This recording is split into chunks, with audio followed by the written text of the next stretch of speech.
You've woken up. I had the strangest dream. I was worried that you'd hit your head, that I didn't get all the sea out of your lungs. I was on a boat. The devil was by my side. I was going to start a fire, but then I remembered I don't know how to start a fire. There was a storm. The boat crashed.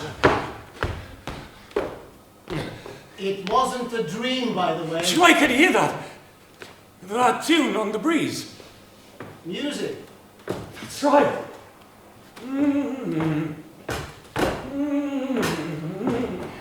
I know the song. It's like an old friend. Music can feel like that. Its heart, the chambers of its heart can trap all sorts of memories, and times, and places, and people. Who are you? I'm a friend, like the tune on the breeze. I didn't see you in the dream. I told you, this is real life. I don't remember you from the boat. And we know each other. Your name is Gynt. Many people know my name. That doesn't mean I know them. Saved my life. Oh, you drifted to shore all by yourself. I didn't rob you, if that's what you worried about. No, I'm just looking for... Oh, I have a button. Look, see?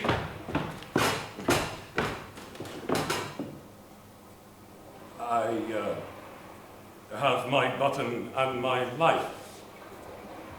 She saved us both. Are we really the only survivors? Doesn't look like anybody else is going to be waking up. Well, we'll get out of this, let me tell you. Gynt always lands on its feet. We're the lucky ones. Does this feel like luck to you? Of course. Watch now, they'll come save us. Who will? Well, the people expecting the boat. I mean, the flares are still glowing bright, and now some of the equipment, the radio, might even still be working. How can you be sure? Because there was money on that boat. The people crossing. It's an investment. You understand? You know a lot about it, about how this works. And so I made my fortune moving people across the water. Oh, if we're lucky, there will be press. Whenever there's press, it means that there will be blankets, hot food. They always feel like they have to put on a show. So, you're an escort? Oh, no. No, this time I'm a passenger. Why would a European travel in this way? My options narrowed quite considerably. I need to go home. Something waiting for you? Of course. Someone? Yes. Well, I don't know, it's been a long time. Anyway, what's it to you? I'm going home because it's the only thing that matters. It's the only thing worth believing in, and I know I've had it all and lost it all, and yet the one thing that always held true was the idea of home. Yes, home is safe. Home is where Gynt should be.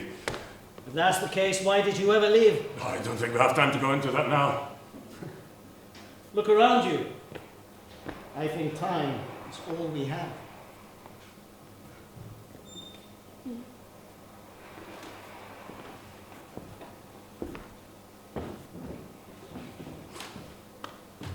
My story began ordinarily enough. I was an ordinary boy from an ordinary part of the world. What set me apart, however, was my capacity to dream. When my father left, he took everything. He would have taken the house too had he managed brick by brick, but my mother? That's where I got my imagination from. She fed it like a hungry pig. She told me to dream of a world beyond this one. She fired within me a restless appetite for adventure, life, and fantastic possibilities. There's no doubt while I was growing up, I used to wander off for several days. several weeks, months even. Always to return home, empty-handed, hungry, and more than a little sore.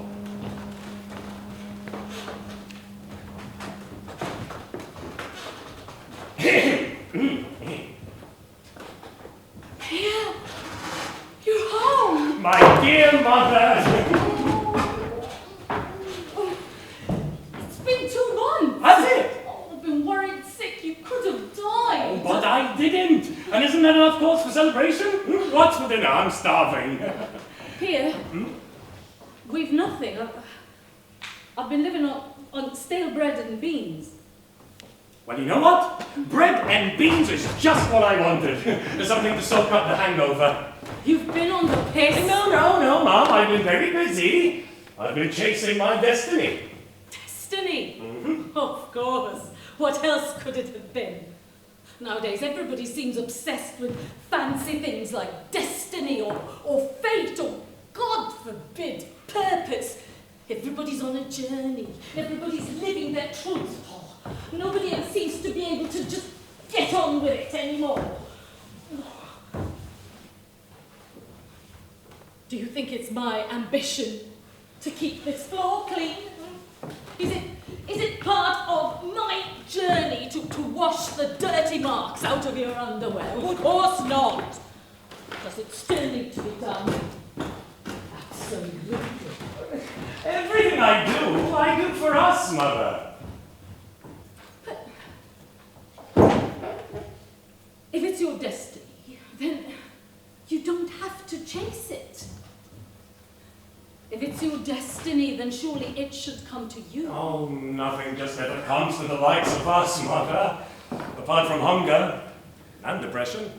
The things of real life here. You used to tell me the most fantastic stories of knights and dragons, kings and queens, of daring adventures in far-off lands. What happened to the woman who taught me all that, eh? They were just stories, Pierre. Eventually you need to grow up. To have good fortune in this life, you would have had to be exceptional. If you can't be exceptional, then I don't want to be at all. Oh, my darling boy, there's bravery in accepting your lot. But we don't have to.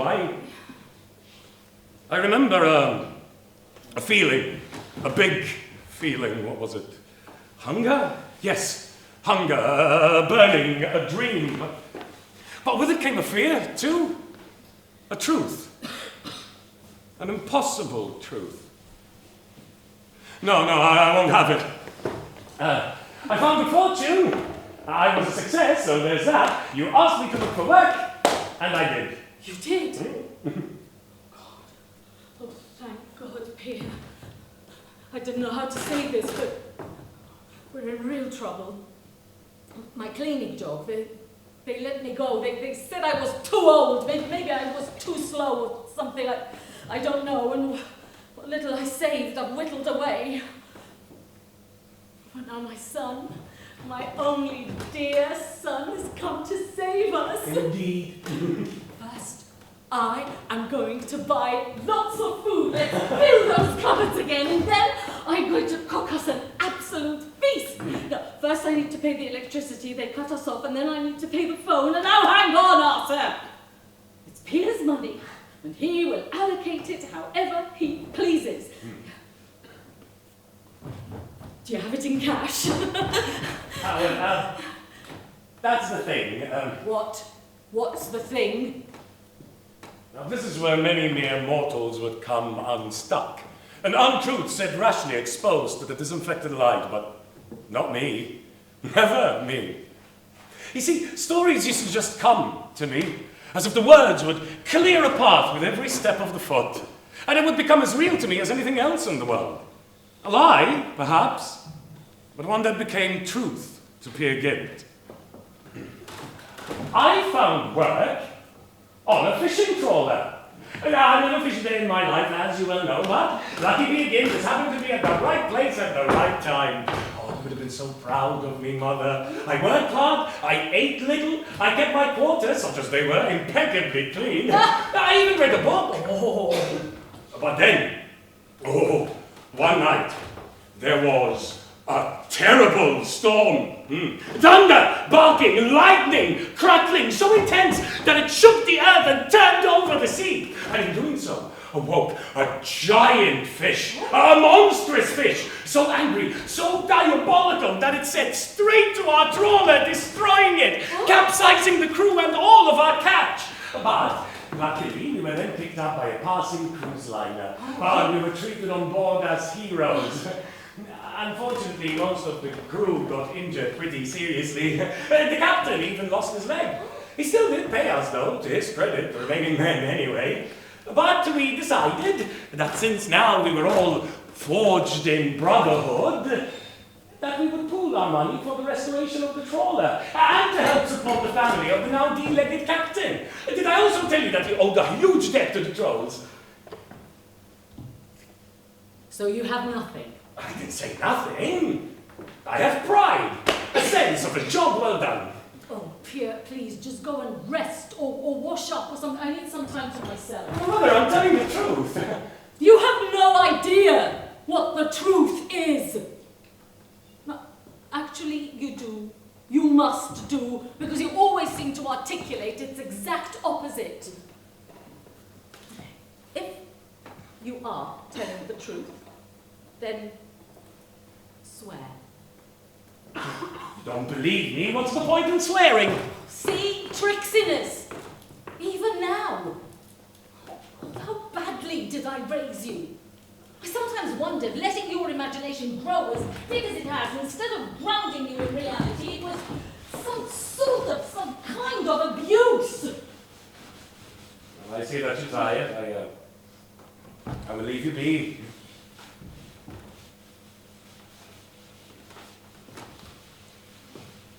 One other thing. There was a fisherman. He said to me, well, at least we know that our mothers will be glad we survived. And I guess that's true, isn't it? Did he really say that? I have nothing you have to understand apart from my stories. I used to plant lies like seeds in other people's minds, and they would grow into miraculous truths. I was a gardener of truths. Yes.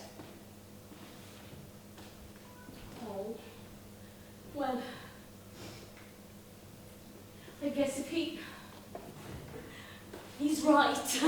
If he really did say that, then of course I'm glad you're safe. Oh, come here, Pierre, come here. I'm sorry. Oh, look at the state of us. I rue the day your father did this to us. Yes, him. Fucking him. No memory of him, just burning fucking hatred. He promised me a good life. Where's that good life now, huh? Well, we had money, we had a name, we had a future. Now we have nothing. Not nothing. At least we have each other now. Like two teeth in a corpse's mouth. Well, better that than a tooth alone.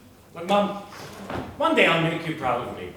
One day I will climb to the top of this mountain we call life, and I shall be king of it. And you shall have your own palace. I just want you to be a good boy. Oh, I'll be better than that. I'll be great. Today is the first day of our exceptional lives. Can you just help me with the house first, please? There's toilets crumbling in the kitchen, there's branches... Anything bigger than that, Mother. A king needs a queen. First thing I need to do is settle down with Ingrid and make an honest woman of her. Pierre, you've been gone for months. And people have to get on with their own lives. Corkscrewing into their graves, more like. No, what I mean is, Pierre, that they move on. She's in her own story. She's getting married. Oh. Is she? To who? Mads Moen. What, that dope? He's the most boring, cretinous, offensively bland. The devil's own walking instrument of the dullest torture. It's like being pummeled with a hammer of yawns. Well, he's done enough to impress Ingrid. Well, it's Ingrid Hegstad we're talking about. A dog on its hind legs will impress Ingrid Hegstad. You were all ready to propose to her yourself 2 minutes ago. That's more indeed. Huh. So, when's the wedding? Tomorrow? So soon? When you know, you know. Oh. Well, seems I got back just in time. In time for what? Oh, you never knew Peter Gynt would ever miss out on a party. And besides, I need to give the happy couple my congratulations. Pia, wait! Do you think that's a good idea? Despite all I put her through, I genuinely did want my mother to be proud of me. I never set off to worry her or cause her pain, though I know at times I did. The problem was that she was stuck, trapped in what she believed was her place in the world. And she accepted being at the bottom out of some misguided sense of order, out of wanting to be liked, out of wanting to be seen as a good person. I was well too aware of how bollocks that all was. I mean, what has being good ever done for us? And where has pleasing God left us at the end of the day? And anyway, how can heaven be a happy place when everyone there is dead?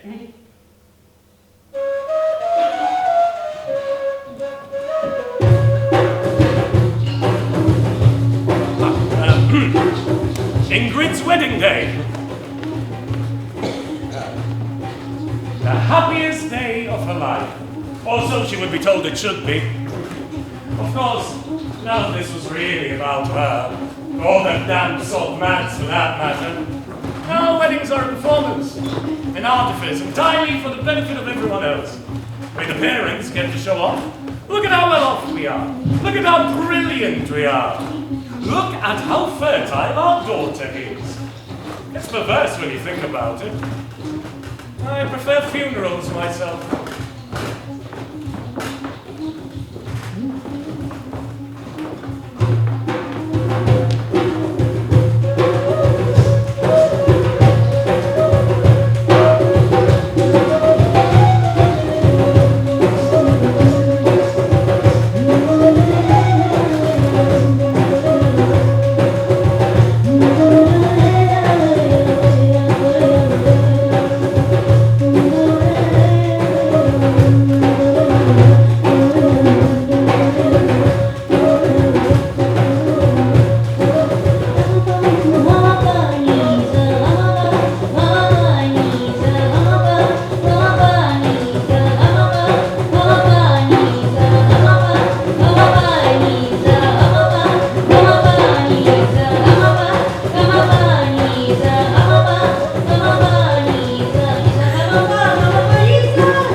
Some bloody thought.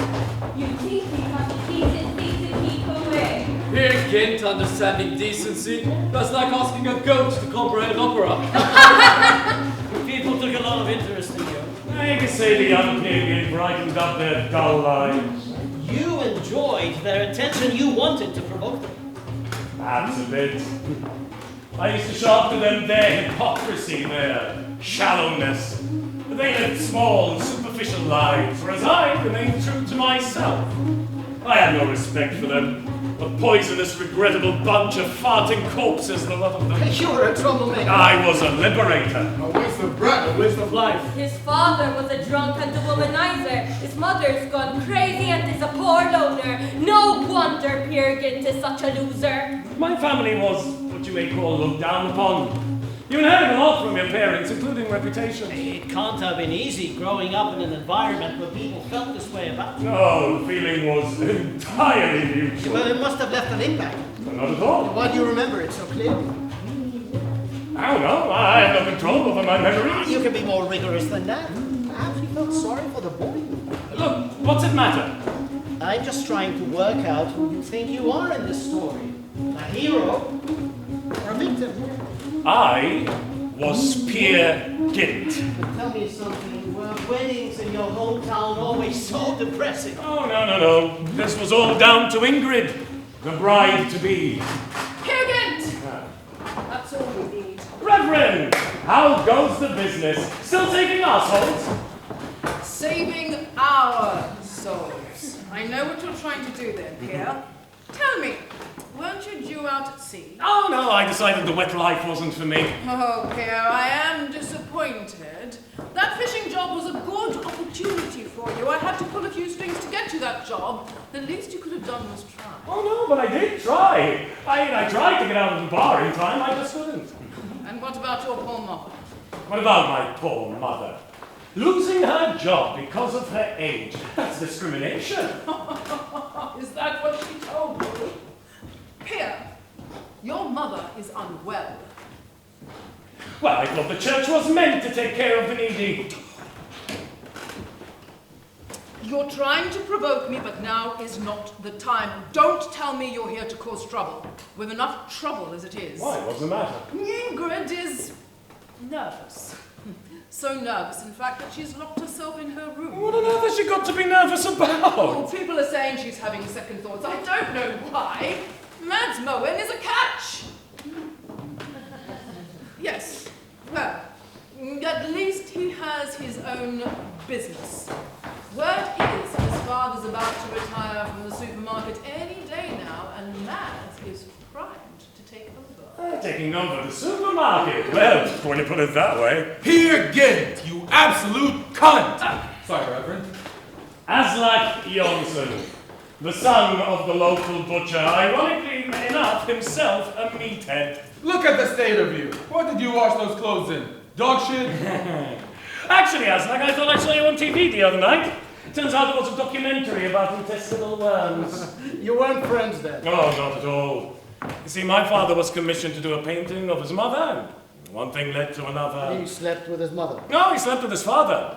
And broke his heart. Last I heard, you were being hunted by trolls. Oh, I was. But I fought them off, Aslak. Oh, you should have seen me. I had one troll by the throat with this hand, and the other one by the bollocks with this one. I had my knees in the crotch of one troll, and my foot buried in the cock of another. Apologies for all the groin references, Reverend, but that is truly the only way to subdue a troll. Enough of the bullshit. What are you doing here? Well, I'm just here to give the couple my best wishes. And what would they do with your best wishes, Peer Gynt? Anyway, let's just send everyone home. This is ridiculous, Reverend. Have some faith. I'm sure she'll come round. Well, even if she doesn't, watching Mads going through every shade of breakdown is entertainment enough. You're enjoying this, aren't you? Listen, I've got one of my dad's cleavers in the car, and all it takes is for Ingrid's father to give me the nod, and I will put it through your skull. People are already dressed up. I'm sure the Reverend wouldn't mind doing a wedding and a funeral today. I'm sure I could pull something together at the last minute. This is very kind of you, Reverend. Oh, look, here comes the father of the bride. Reverend, go and calm Mads, will you? Of Of course. That's that. Do me a favour. Bring more drinks. The bar is running dry and the guests are starting to leave. Is there no budging her? She's locked and barged the door. There's a window in there. She's locked that as well. Can't Mads get through to her? This man she doesn't want to talk to. Fuck, today's costing me a fortune. Maybe even an old friend to talk to her. Peer Gynt, who the bloody hell invited you? Ingrid, did you not say? Bollocks. Oh, the nerve, the excitement. You must have forgotten, I understand. You get out of here before I have you thrown out. How's that? More booze and bring lots. And get someone to help you. Not him, though.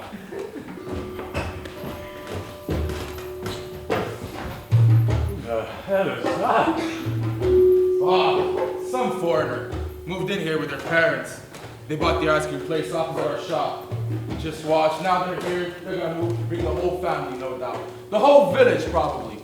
A whole swarm of them taking over shops and areas, and before you know it, our kids will be speaking their languages. 20 people to be angry at again, as that. It's happening all over, Pierre. Wake up. They're parasites.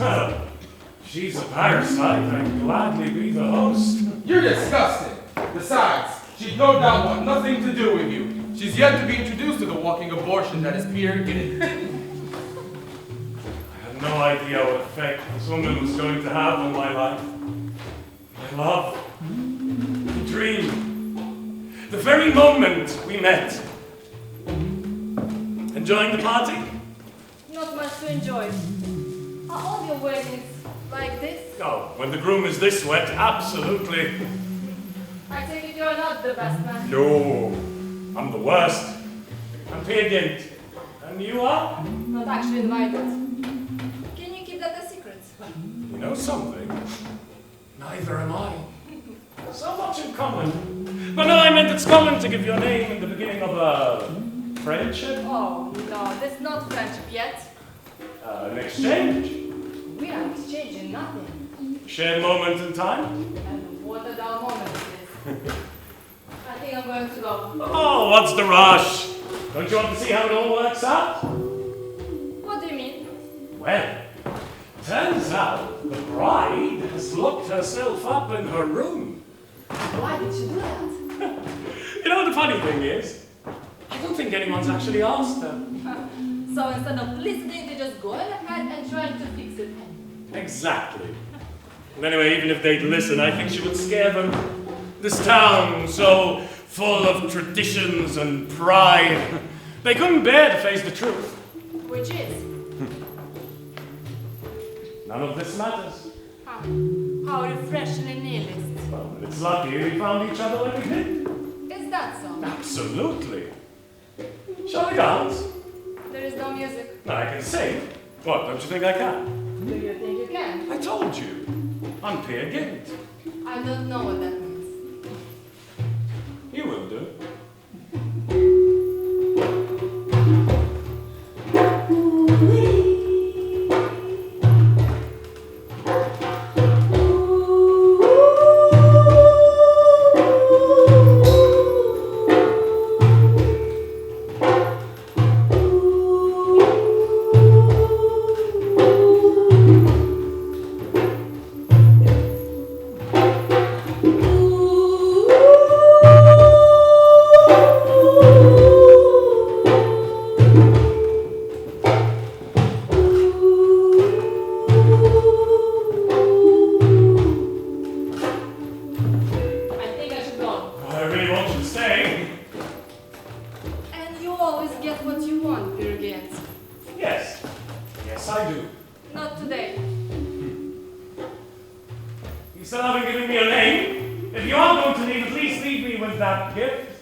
She has absolutely no respect for you, so she can speak honestly. Perhaps getting everything off her chest will help calm her down. Yeah, I don't think her father will approve. I'll smooth it out. I'll tell him that she asked for you. A useful little white lie. I love it, Reverend.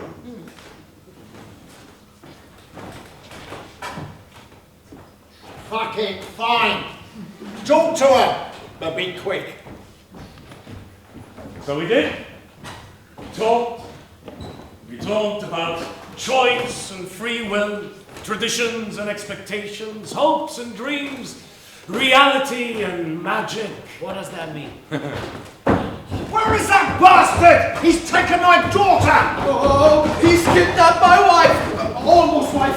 Ingrid! Oh, that dog, that rat! She should be marrying me today, and instead, she's run off with him! Somebody get my dad's knives. I'll butcher the little fucker. We escaped through the bathroom window. I helped her with the dress. Well, how did you convince her to leave with you? I told her a story. This is a long chalk away from wanting to impress your mother. This behavior makes no sense. Isn't that the point of any story? Well, life doesn't fall into the sequence, into the order we would like it to. So we come up with stories to put our experiences into context, to make sense of our decisions after we've made them. Now, everything that happened in my life up to now only makes sense if you understand what happens next.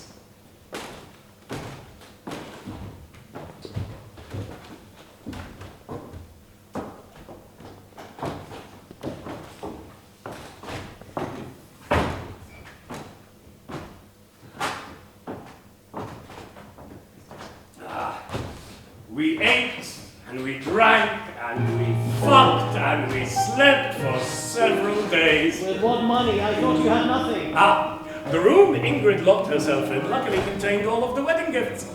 We got as many envelopes full of cash as we could carry and put it all to good use. And nobody came after you. Of course. We travelled far, covered our tracks. And anyway, at that point, we didn't care. Oh, la belle vie. Sans amour, sans souci, sans problème. What should we do today? Well, the same as yesterday, same as tomorrow. Gorge ourselves. Use the last of our energies to make love, and then sleep to recharge for tomorrow. Don't you feel a little bit guilty, Pierre? We've broken hearts. No! They don't see what we do.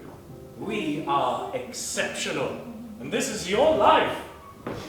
And anyway, Matt's known as an ass. He is. Oh God, he really is. This is a complete ass. Can you believe I told him I loved him? Oh, it's gross what we do to ourselves in the name of... Traditions, expectations, pressure. Oh, my parents were so excited. He's wealthy. He's from a good family. But I want to say, Dad, you're not the one who has to fuck him. What you've taught me, Pierre, is that you have to be true to yourself. You have to be selfish sometimes. And this by far is the most selfish thing I've ever done. Well, congratulations. Oh, look at you, reveling in this. You're a beast, a primal, disgusting, uncivilized beast. No. Look, Jesus rode in on a donkey. That's what I am. I am your donkey. No, a donkey does what it's told.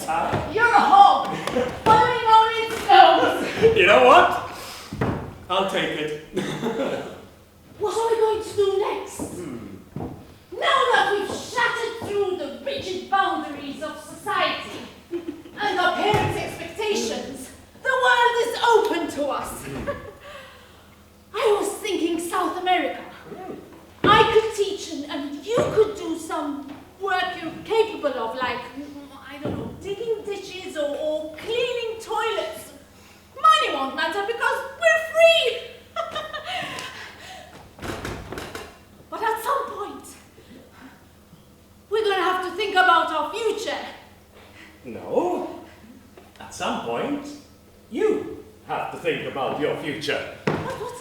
Oh, we're in this together, aren't we? I want to see the world, Pierre, don't you? I can see enough of it from here.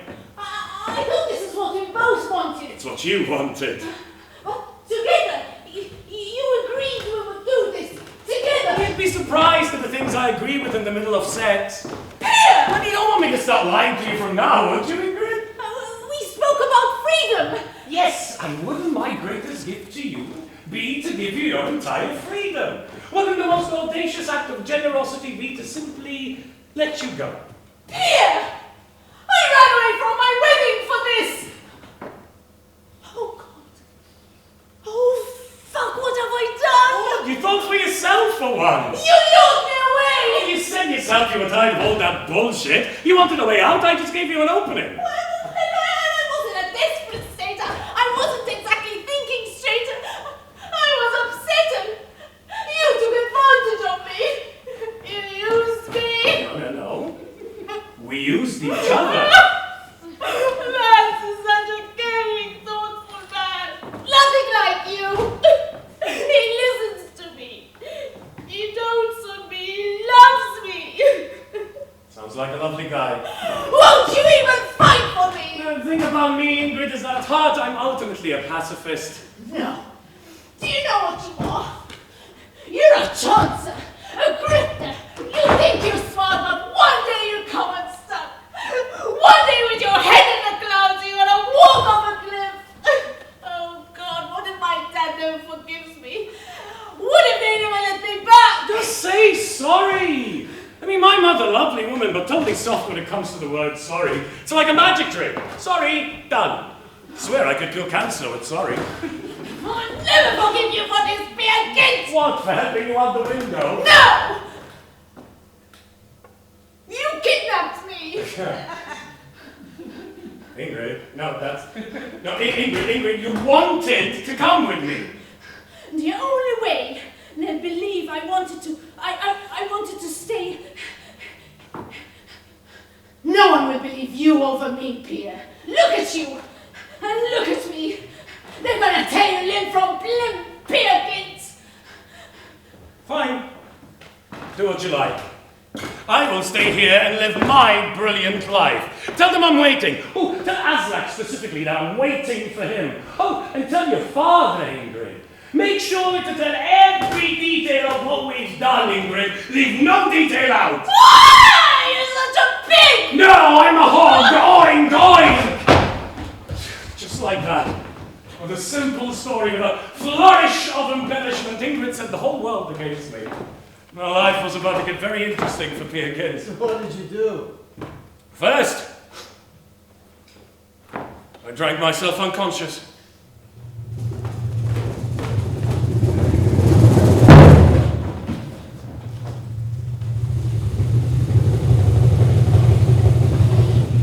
I will make rich any man that brings me the head of Pierre Gynt.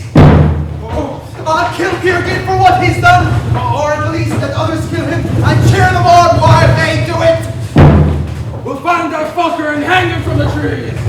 Oh, and he's still got all the wedding gifts. My dear friend, how are you keeping up? Aside from all this damned grease, I can't sleep. I can't eat. I'm worried about my son. Of course, we all are. It's not unusual for him to be gone for weeks at a time, but this time seems different. Yes, it feels very different. Think of me, Asa. Ingrid was always a good girl. I was in pieces until she returned. How is she? Well, I don't want to beat about the bush, but she's distraught, traumatized. Pierre, your son, hurt her. That doesn't sound like him. You're not suggesting Ingrid would lie, will you? Of course not. You understand I need to find him. I just want him home. Well, best help me then. I must find him if you want him alive before this rabble. They want violence. What do you want from him? I want to talk to him about faith. That's a good idea. We must save his soul. Yes, save it. Or release it to the heavens. Tell me, who are his friends? He has none. Well, who would protect him at a time like this? No one. He has only me. Well, it shouldn't take too long then. Right, let's head out of town, he's not here.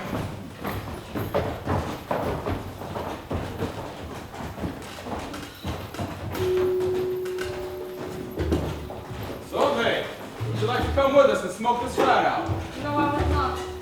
Might be a way of you assimilating into the community, being a part of something instead of being an individual. Don't worry, we'll do all the violent bits. None of this impresses me. Fine!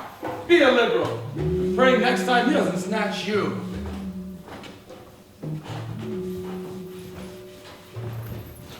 You're his mother, aren't you? Who are you? A friend. Do you think I'm stupid? You're just here to try and get information out of me. Lull me into trusting you, wait for me to drop a hint of where it might be, and then you'll be right back to them. I promise that's not true. Oh, just go away, leave me alone, stop this damn torture and leave me be. Please. I just want to tell you, I think they've all got it wrong. I believe your son is a good man. You do? Yes. Well, not a good man, but at least not wholly bad. I just wanted to hear his side of the story, is what I mean. He was a boy who never got used to life. His father. The thing is, Peer Gynt, it's very hard to know where to start. I want to hear it all. Fine. Come inside. Perhaps I could use the company.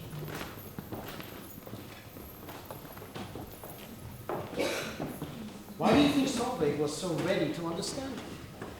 She must have seen something within me. Something within my heart. I don't know.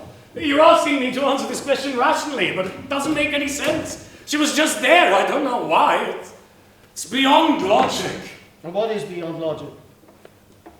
Love, I think.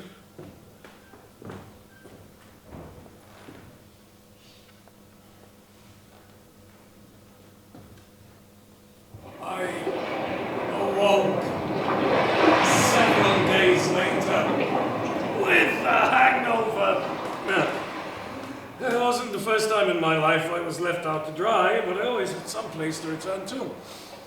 Home wasn't possible anymore. I was alone. I had the last of the wedding money and this button. I carried it with me everywhere. It used to belong to one of my father's jackets. My mother gave it to me as a promise that one day he will return to us. But when it became obvious that such a thing was never going to happen, the meaning behind the button changed. No longer stood for the return of my father, but for the resilience of my mother. And a promise to myself, to her, that one day I shall make us rich and happy and safe. That must have felt a world away from where you were sat. Indeed. And then, my luck changed for the worse.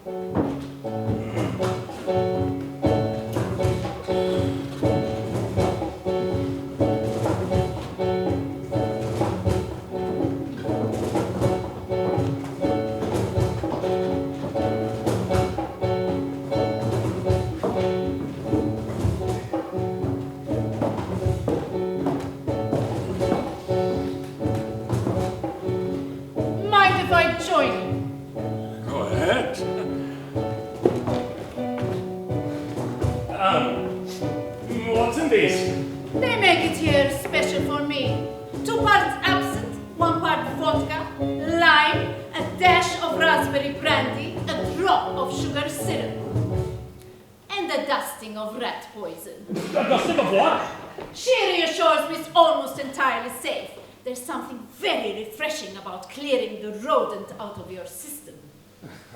Certainly has zing to it. Now forget the directness of the question, but who the hell are you? Right now, I'm a stranger. Tomorrow, I'll be a lover. And next week, I'll be an enemy. Oh, talk to me more about tomorrow. No. First, I want to know more about you. For the last week, I've been watching you from the window up there. Do you see? That's my apartment. You fascinate me, and not just in your capacity to drink, or your evidently dubious relationship with personal hygiene, or the fact that you've been using money from what looks like wedding gift envelopes. There is some My charm? You're like a building in the middle of collapse. The electrics have blown. The plumbing's causing leaks. The walls are crumbling and the windows smashed through. And yet, I still retain a decent market value. I want to know what is keeping you going.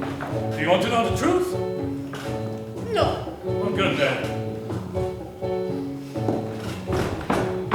I saw you arrive with a girl. You seemed madly in love. No, she meant nothing to me, I swear.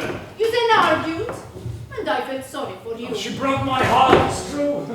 And yet here you stayed, like a pathetic little puppy, abandoned on the side of the road. First I was a building, now I'm a dog. You are one of the universe's ultimate sad cases, lost and all alone. Let's not go that far. I have plans of my own too, you know. Is that right? Of course. I am destined for greatness. I've met many men who said the same. The majority would do well to just find a way of functioning in the world as it is. Oh, the world as it is cannot contain me. Indeed, look at it, bursting at the seams, trying to keep hold of this drunk young vagabond. If you're just gonna take the piss. I'm not taking the piss. I'm sorry if I hurt your feelings. You do have feelings, don't you, Gynt? You know my name.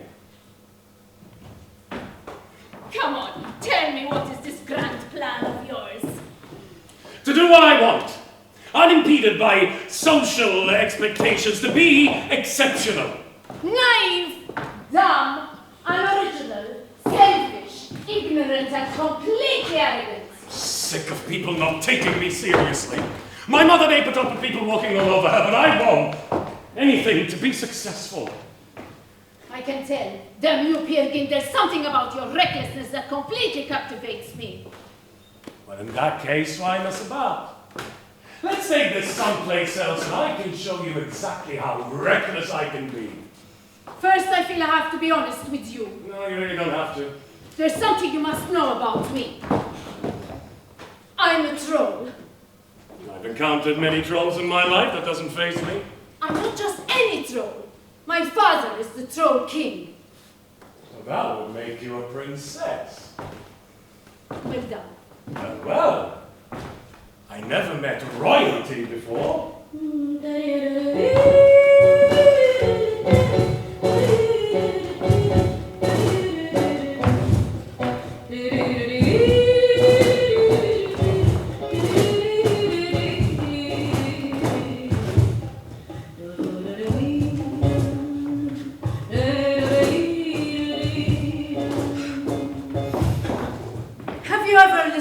Love songs. They are wonderful, crystalline rivers of beauty. But imagine a love song unplayed. That is me, set as a record in a sleeve, silent, cold, untouched. Surely you don't want for attention. It is true. But my father, the idea of him intimidates people. No one wants to understand a woman who is so close to violence. They don't have the stomach for it. They're scared of the danger. What about you? I live for it. Are you sure? Where I'm from, good and bad are reversed. Things make no sense, like the world itself was born on its head. That's fine by me. Where I'm from, life isn't fair either. I mean, the old are adored, the corrupt are wealthiest. Do you consider yourself a lucky man, Gynt? I tend to land on my feet. And do you like to take big risks? Oh, huge, dangerous, irresponsible risks. Then come on. I'll show you the other side of that window. We romped for a week, only occasionally coming up for air and refreshments from the bar across the road. I started to believe I finally met my match. But what about your plans? And all the women in your life? You fell for Solveig, you left with Ingrid, and you then went off with a green woman? And all this because you were set on wanting to impress your mother? What, are you a therapist? I'm just trying to get to the core of who you were and how you ended up on this beach. Well, I wanted to become king, remember? So I asked the princess to marry me. Yes, yes. But first, you have to meet my my father. She took me to what looked like a factory, but instead of machines and assembly lines, there were rows and rows of sleepless, caffeinated goons lit only by their laptops. This was the heart of the Troll King's operation. A troll factory of social media misinformation, internet scams, identity theft, and hacking. It was a cathedral of dishonesty, a temple of deception. I was in awe. Don't mind them. We just had a contract to help sway an election in South America. We're working day and night. My dad will be with us. Would you like a drink? Sure. The rat poison is giving me a headache, though, so. Let me get you something different.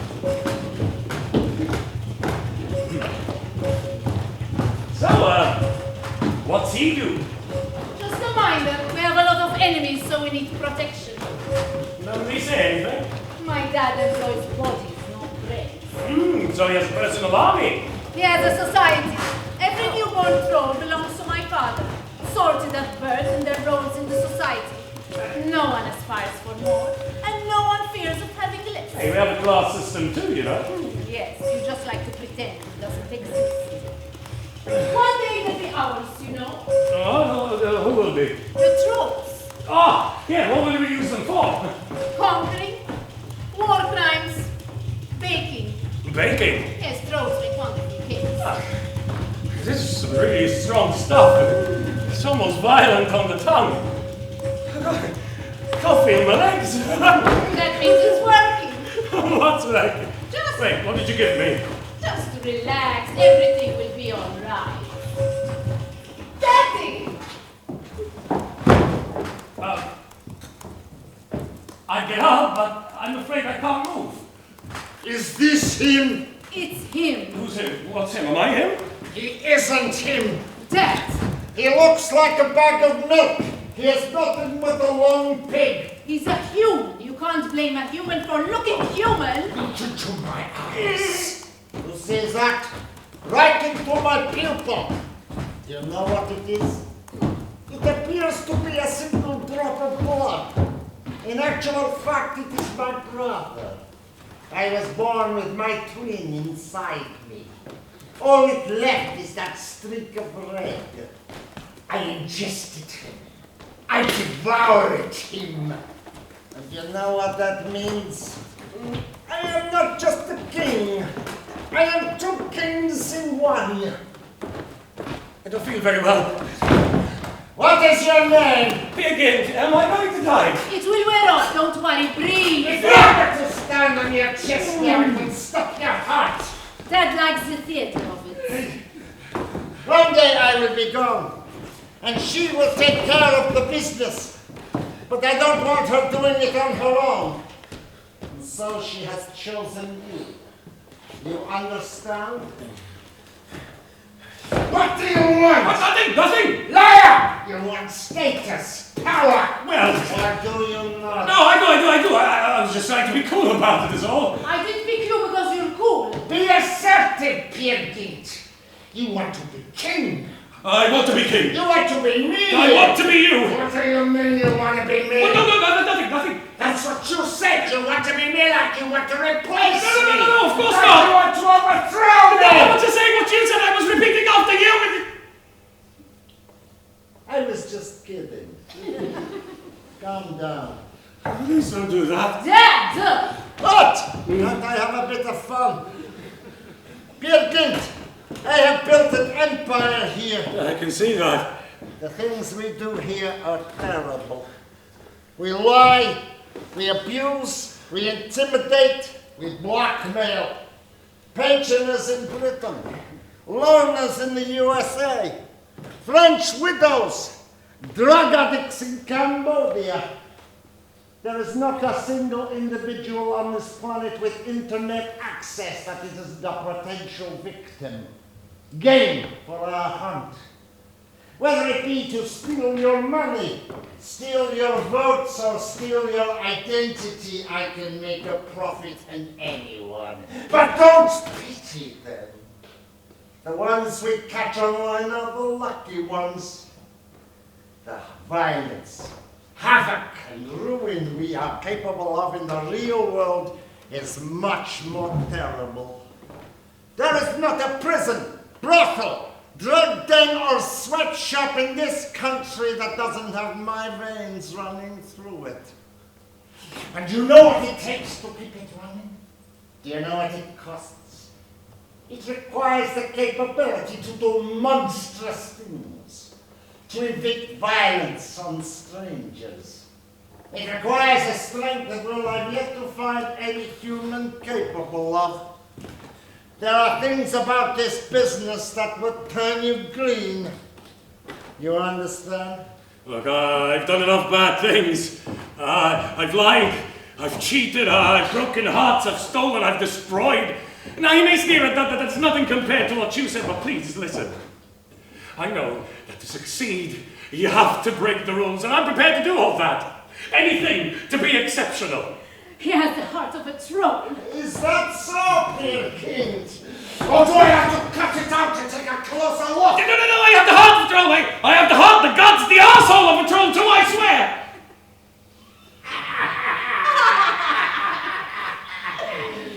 All right, I admit it. I like this kid. I like him.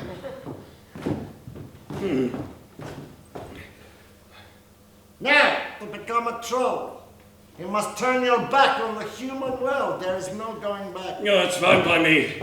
The human world treated me like shit. It's mud to me. But you must understand there is a fundamental difference between us in our nature. Tell me, what do you think is the difference between trolls and men? I don't know. There is a similarity. Violence, jealousy, anger, pride, but there is a difference. I often hear humans going about saying, be true to yourself, chase your destiny, find your purpose. That's all very cute. Down here, sure, we say, be yourself, but to hell with the rest of the world. Humans are trapped in imaginary rules. For us, they don't exist. You don't have to live your life by anyone's morals or standards. It's all about creating your own. That sounds like a dream. No, it's not a dream, Kreattiv. It's a nightmare. But one that will make you incredibly rich. So, are you prepared to live by trollish values? Absolutely. Then we'll begin. Begin? Begin what? I thought we already begun. Bring other instruments. Instruments? What do you mean? What kind of instruments? What? Musical?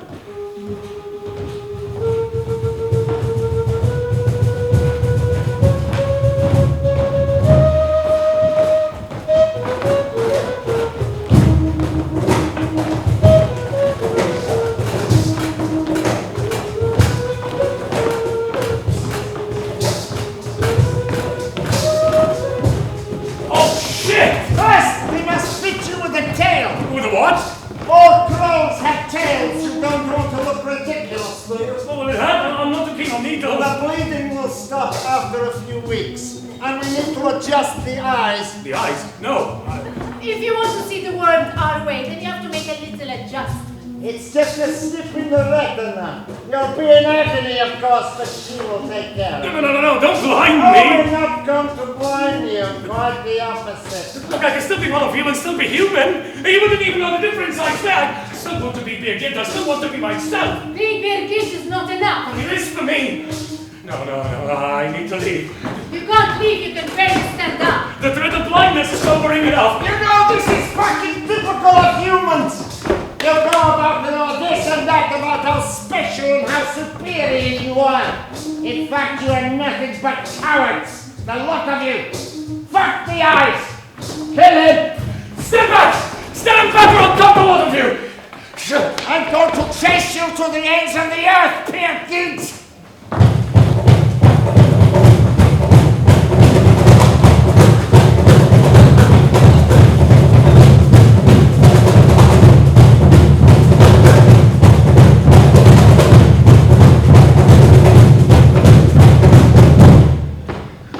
started out at the factory, stumbling past dark warehouses and the poison was still pouring through my veins. I stumbled and fell in a ditch. I could hear voices. They were chasing after me, but it was very dark, and I had fallen very far. Then I came across a long tunnel, a long, dark, stinking tunnel. The stench, overwhelming and thick, but I could hear no voices, no footsteps. I thought perhaps I might have lost them. I thought maybe I could just wait it out a bit. Hardly the most dignified moment in Peer Gynt's life so far. So much for life turning interesting, eh? And then I heard a sound in the water. Hello? Leaking pipe, perhaps, or a rat. I wondered whether it was still the drugs. My head was spinning. Hello? The thing about Big Gynt is that he was no coward, but he wasn't the biggest fan of the dark either. Who's there? I warn you, I have a knife! Did you have a knife? Well, no, but it was dark for me. It's dark for them too, so... Did you hear that? Of course I heard it. I heard it because you heard it. This is your memory. Who's there? I'll kill you! You can't kill me. Somebody's here. Hey, come out! Stop hiding! I'm not hiding. Who are you? I am myself. Can you say the same? Doesn't make any sense. Stop making sense! Then ask better questions. If not who, then what are you? Better. I am the great boy. And what is the great boy? It is me. I don't understand. Well then, here, that's your problem. You know me. Who are you? Are you a troll? I am the great boy. Keep saying that, but what do you want? What? Do you want to hurt me? I don't care about you. Why are you so paranoid? I am being hunted by the trolls. And by the humans too, for that matter. Sounds like you get in a lot of trouble. You're smiling. How can you tell? You think trouble is a medal to wear, but one day you'll find yourself unstuck. You don't know me. Oh, I've seen a great many like you, Peer Gynt, and they always get unstuck in the end. I've been around for 1,000 years. I've seen wars and revolutions. I've seen uprisings and tyranny. And you know how I've survived through it all. How? I linger in the shadows. And I will survive forever because of it. I am the void and nothing but. I'd like to be around forever too. Then stop confronting the world, Peer Gynt. Go around. If you don't fight, then you can't lose. Avoid the light. Avoid scrutiny. Seek from view. How? Run away. Run the fuck away. Run away. To survive, I must go around. And so I did. I ran away and disappeared.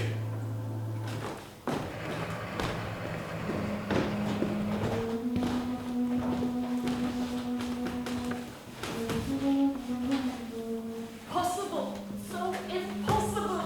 How will I ever make this place clean? Asa, you're going to break your back if you're not careful. I must make it clean. It is already, old woman. Maybe the problem's with your eyes. Asa, what are you doing here? What happened? What have you heard? Nothing. I don't have any news. Oh. For a second I thought you came to tell me that he was dead. They've probably stopped looking. So you think he could come back? They've stopped looking, but that doesn't mean they've forgotten. Oh, anyway, look. I have a box of meat for my father for you. There are sausages, joints, eggs, and ham. I can't afford all that. It's the least that we can do. Why? Your son is his own man. You shouldn't be punished for his crimes. Let me make you a cup of tea. I've got to get back. No, come on. I'll just... What is it? Oh God, you've trodden mud in everywhere. It's filthy. It's absolutely Asa, filthy. what are you talking about? The house is absolutely filthy! You've gone mad, Asa. You've gone completely insane. Calm down. This is all Peter's fault. He's rotted your brain with his incessant bullshit. No! No! It was not Pierre who made his father leave us.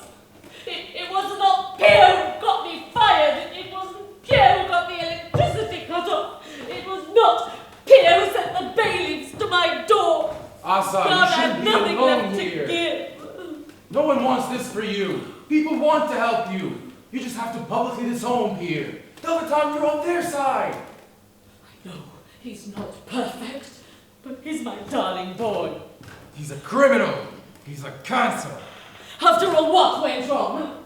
Didn't England come back none the worse for wear? That's not the point. You could be happy, fully amongst the community. Can you imagine that? Without my boy, it will be an empty life. Is there no getting through to you? To live on, surrounded by others, will mean nothing. Not while there's a pear-shaped hole in my heart. But Asa, what did he ever do for you? He is my son! It doesn't matter what he did or didn't do. Now please, Aslan, go away, leave me alone. Fine. But call me if you get in any trouble. Aslan, remember, God can forgive any sin. No one is ever truly lost.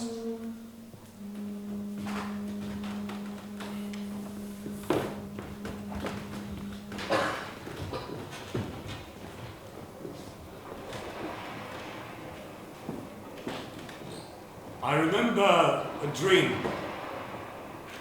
I dreamed of a bright, crisp blue day. And I remember seeing two brown eagles flying. South they were going.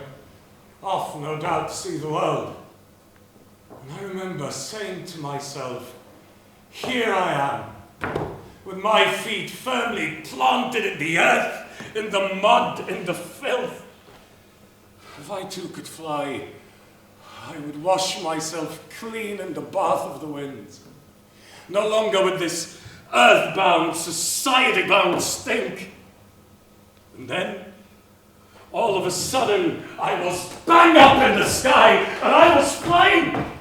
Below me, I could see the pitiful and pathetic citizens of mud looking up at me. Look, there's Aslak, with a broken leg, having crashed his car in a ditch. Fuck you, Aslak. Oh, look, there's Ingrid's father, choking on some food with no one around to help him. Look, the Troll King, dead on his toilet. These are all cruel images. I say down with them all. This dream, no. In this palace of the sky, there is no place for the likes of them. Look at me, flying, soaring, shooting Gynt, king of the sky. And one day, I'm going to save my mother, and she will see that her boy has done good. Where were you at this time, Pierre? Where had you disappeared to? In reality, a hovel. But it was my hovel. I managed to rent an apartment at the top of a derelict building. The walls would shake every time the front door opened. There were no curtains, so the strength of the sun battered me awake every morning, but I didn't care. I knew I now had to scrub within the margins of society below the radar. So, I ended up selling cheap souvenirs. Absolute crap. Fake football shirts, ashtrays, rubber ducks, playing cards, whatever I could get my hands on. Mostly knockoff stuff looted from the war in Ukraine. And it wasn't much. It was the beginning of an empire. Oh, you were industrious. I was a survivor. But can we not say there is something definite about Peer Gynt? He was a bastard, but he survived.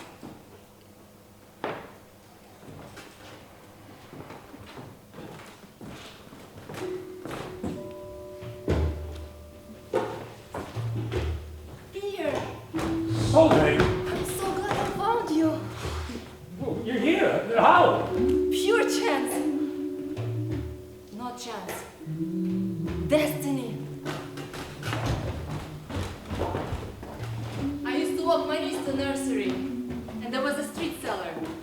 He was selling rubber ducks.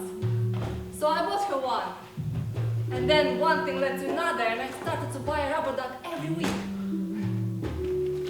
That was a year ago.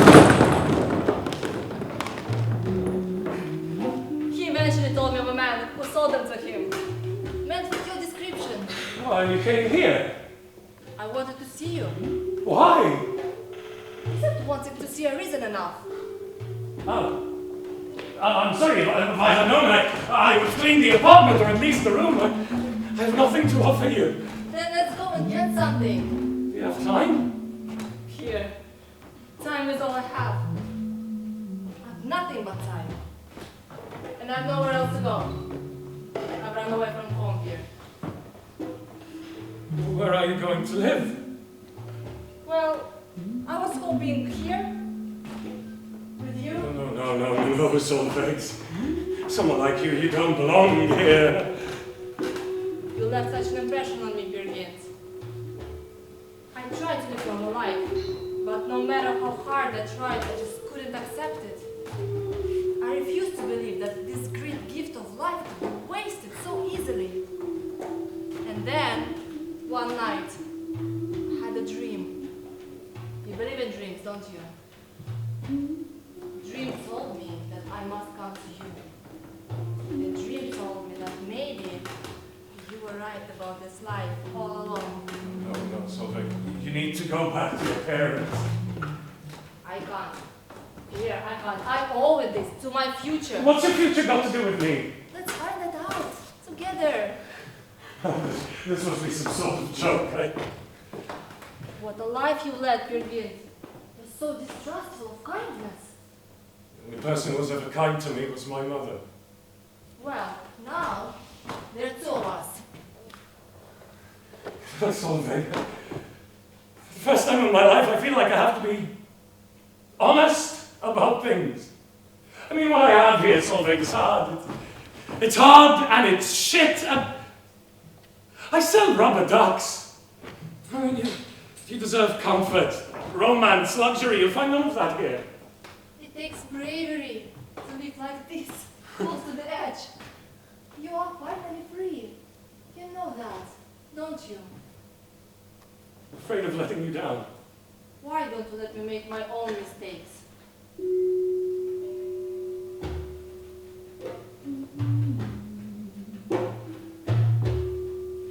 Together, turned a hovel into a home, my scam into a business. And what's more, I felt I could be honest with her about everything. I no longer felt the need to hide behind stories. We lived a real and truthful life together. And then, one morning she left early to get us the newspaper, some coffee and croissants. I love you, Kreattiv. I love you and our exceptional lives.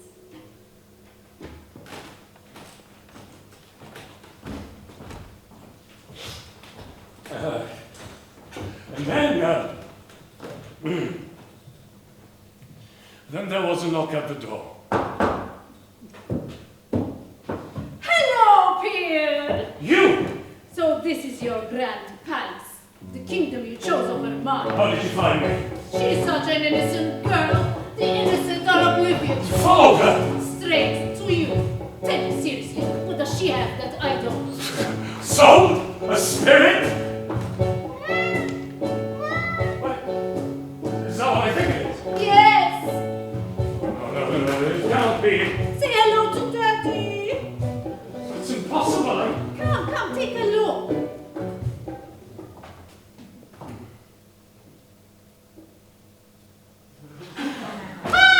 For fuck's sake! Oh, lighten up. Look, what do you want? Surely your father doesn't still want for revenge? Revenge? No, Pierre. We're going into business together. What? No, absolutely not. The shit you said, you have it shipped over here, yes? My dad wants you to transport goods for him. No drugs, no guns, nothing. Absolutely not. I won't do it. I'm not talking about guns and drugs. This is bigger. This is a commodity much more valuable. The shelf life is years and it passes for legal in the streets. Any ideas? No. People!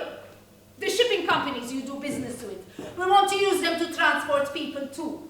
You'll be well remunerated. The demand is big. Prostitution, domestic help, labor. It's easy too. The people they want to be smuggled here. No, that's dangerous. Not for you. And what makes you think you can trust me? I don't have to. The thing about this business, Pierre, is that if you're in, you're in. But if you want out, that means full termination. For yourself. For your mother.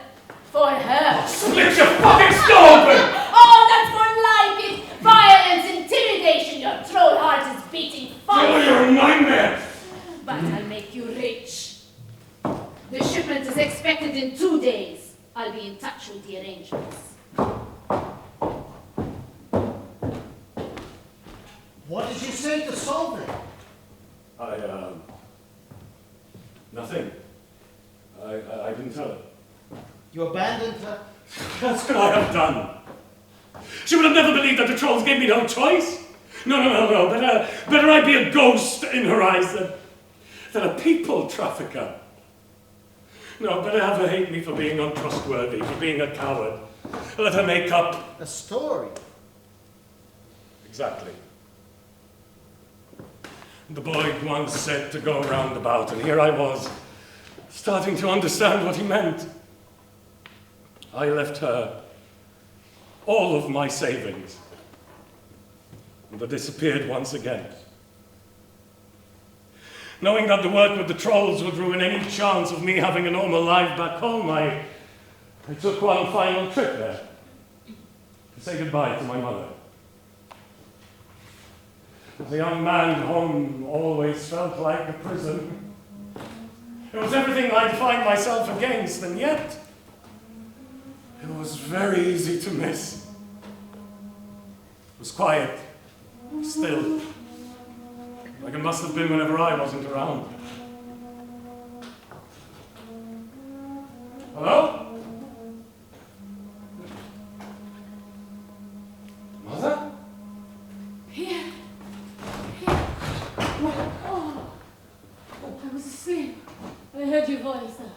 I thought it was a dream. Your hands are freezing. Are you all right? Do you know what I have? I'm tired. No, come, sit.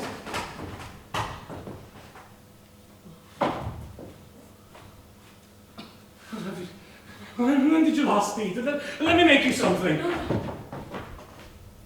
think it was my appetite. Quite handy, in fact, to not have to worry about food. One less expense. Come. Sit by me. I get all the nourishment I need from your presence. Mum.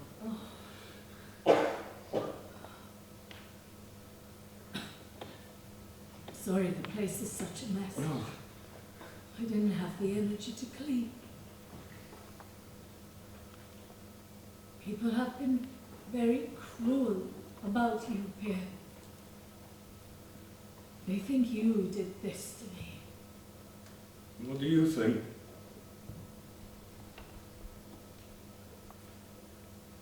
I think you loved me.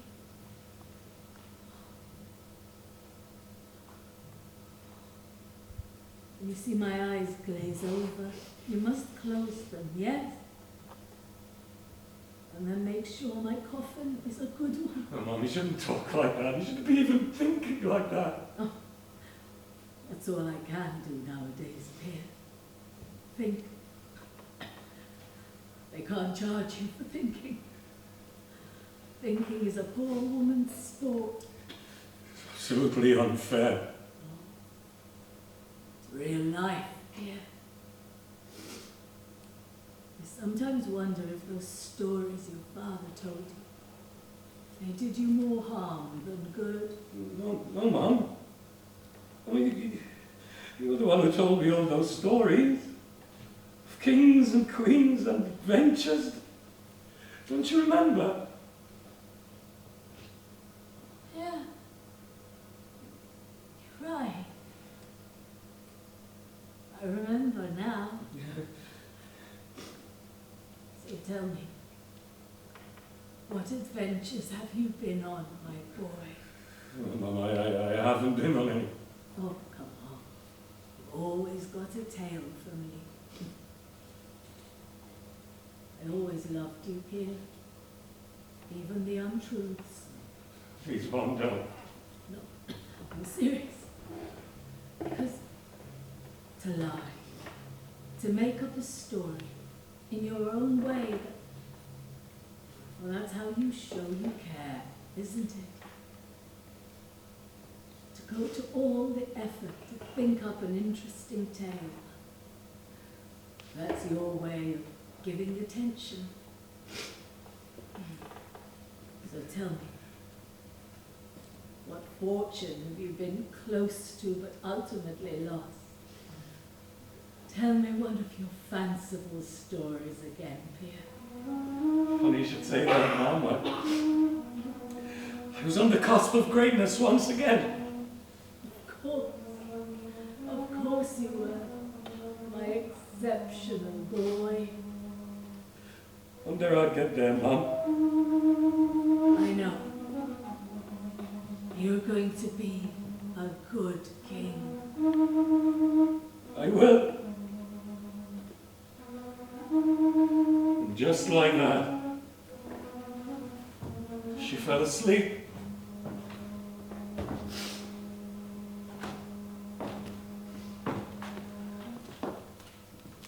So that is how you said goodbye. I was too sad, too angry. If this moral world deems it acceptable for my mother to be treated so badly, if this two-faced world makes it impossible for Solveig and I to be together, then I vow to be its enemy. To hell with this world, to hell with goodness. So you didn't become the good king that you promised? No. I became a tyrant.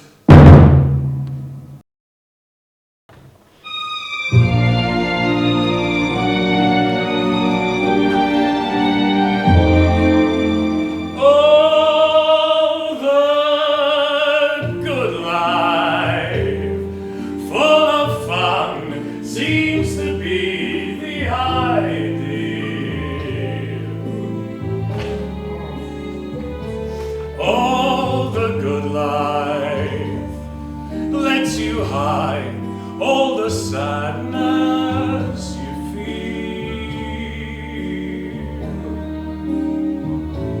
Please remember, I still want you, and in case you wonder why, well.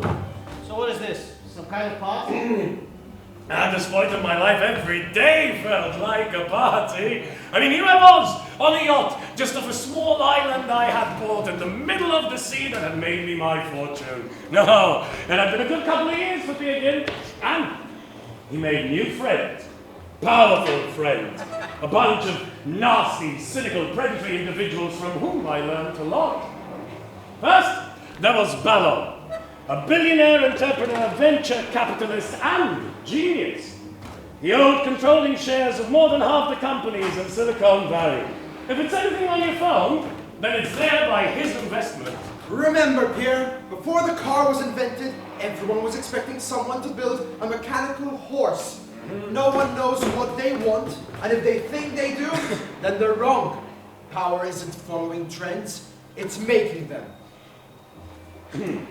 Then there was Cotton, who amassed a fortune by exploiting raw materials such as lithium, copper, and cobalt. Against international outrage, she grew her empire recklessly across war-torn Africa, capitalizing on chaos and strife. The fact of the matter is that there are things that exist and there are things that don't. Civilization, it's just an idea. Laws, justice, they're just ideas. They exist when we speak of them, not when we don't. And what about coal or oil? The question I'm asking you, Pierre, is when it all goes to shit, do you want to be left in charge of the ideas or of the things that actually matter? And Toad inherited a newspaper from his father, and he turned it into a multinational 24-hour rolling news empire.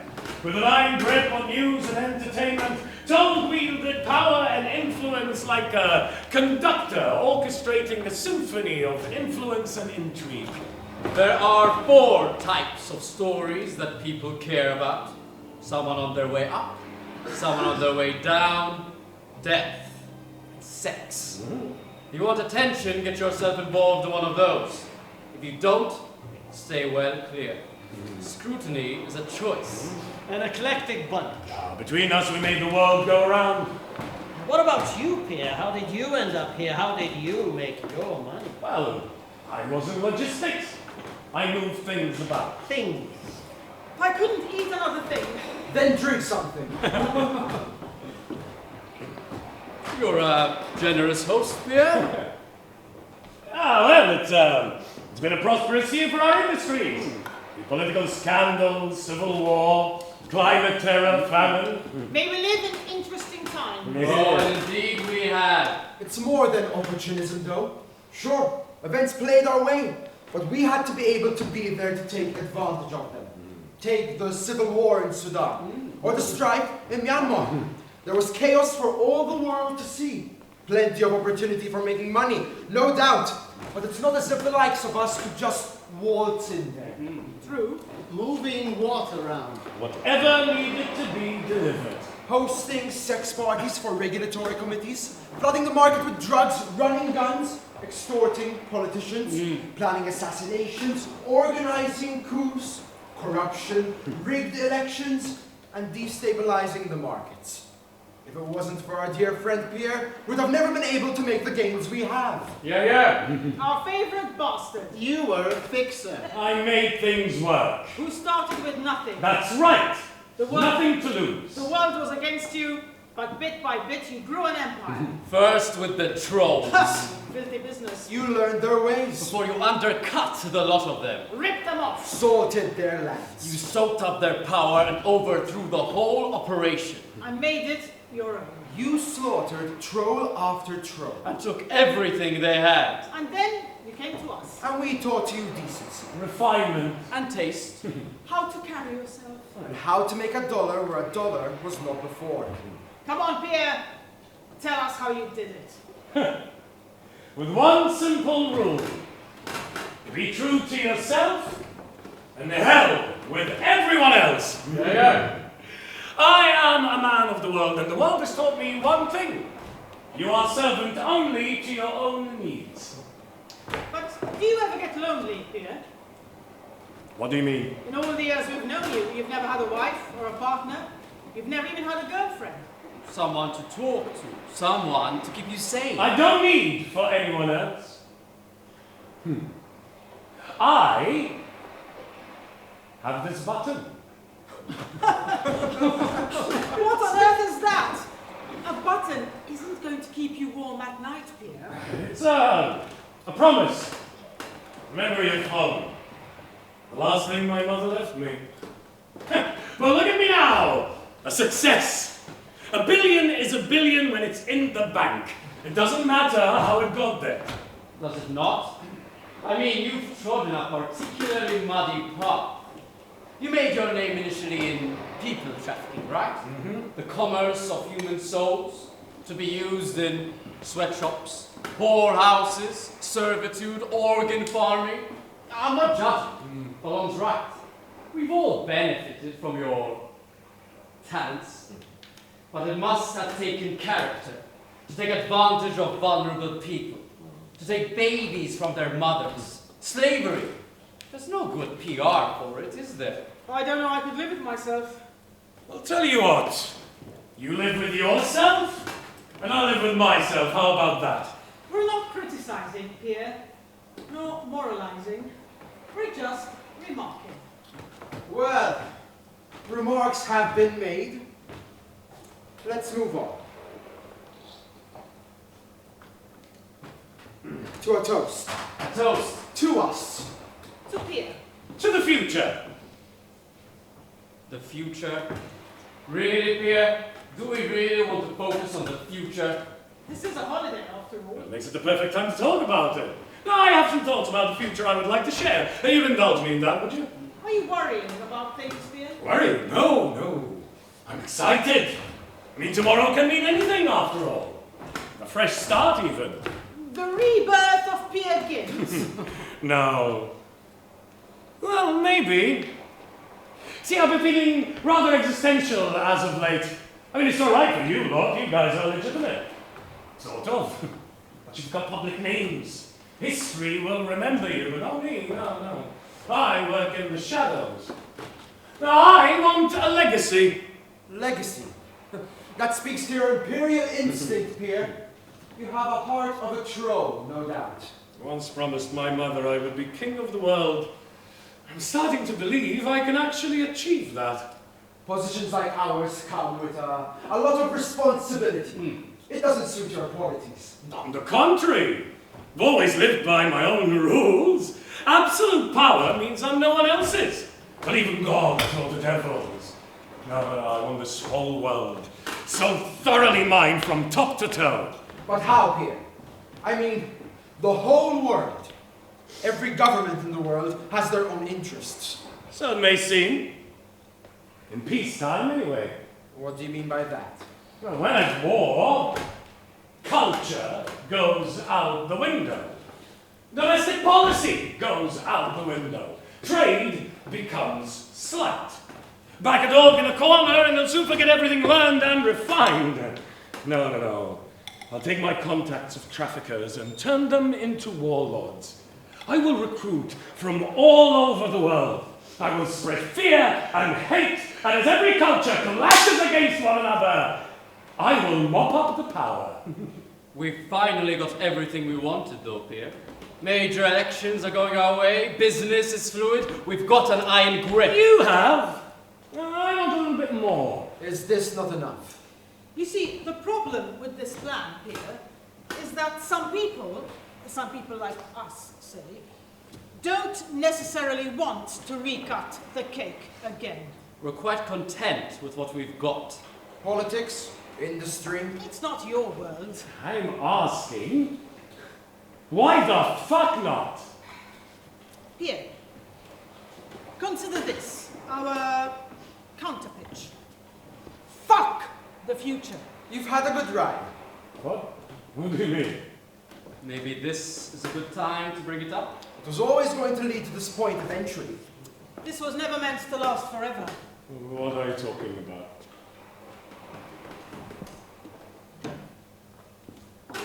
Don't worry. We'll treat you well in the press. We'll make sure to write a dignified end to your story. No need. I will step back. Lesson learned. It's too late for that. All the things we've done, it all comes back to you. You're the only loose end, Pierre. You understand, don't you? So what? Just go shoot me in cold blood? Oh, no. No, that wouldn't be tasteful. We're giving you the opportunity to kill yourself. To do the right thing. To let the individual take out the individual. Cotton, can you ask the captain to prepare our boats to shore? Goodbye, Pierre. I watched them drive down to the shore. There was one bullet in that gun. They were confident that you'd do it. All their lives they've done everything they ever wanted. I don't think it even crossed their mind for a second that I might actually say no. When people abide by no rules in life, they must create their own. Deals, pacts, handshakes, gentlemen's agreements. And I suppose the understanding that were you not to do it yourself, they would hunt you down and finish the job themselves with a vengeance. Exactly. You didn't do it, did you? I absolutely did not. Commanded the captain of the yacht to take me to the other side of the Med. He dropped me off the coast of Syria. They gave me some supplies and equipment, but I was careful not to tell them too much of where I was going. I mean, they were bound to be tortured once it became apparent I evaded my death. Where did you go? Oh. Walked out into the desert with nothing. That's trying anyway. You had some things. You had a home. You had your mother. Not really. I mean, look at how quickly they were taken away from me. No. This world is brutal. And realizing that made it easier for me to work in the industries that I did. Now here I was, having lost everything. Just Peer Gynt. And what is Peer Gynt? Good question. The only question for that matter. And a question I mulled over as I walked further into the desert. And, my feet were aching, my lips were dry, and I was depressed too. How did you survive? Oh, I had become worldly. I had become arrogant. I cared too much about money. I liked this life a bit too much when it had caused me nothing but suffering. And I survived on pure will and drinking my own urine, but mostly on pure will. I was nothing and no one in the middle of nowhere. My first thought was to use this as an opportunity. I will have to build my country here in the sand. I will build a great city, create a new language, write a new law, constitutions. I even started designing my own flag. You made the flag out of your underpants. It was work in progress. I had a lot to do. You never got to finish it, did you? No, because my country was quickly invaded. Benvenuto! Where did you come from? I am just following my feet. We often wander through the desert. We? I am part of a family. Well, this is my land. Your land? Yes, I am Peer Gynt.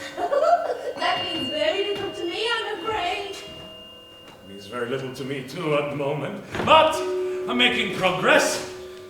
Currently no one. We're discovering myself, just building a new Peer Gynt from the ghost and bones of whoever this once was. What a refreshing intention! To rid yourself of the past, to build yourself in the present. What a liberation! What an exciting rebirth! Ooh. May I be the midwife? Excuse me?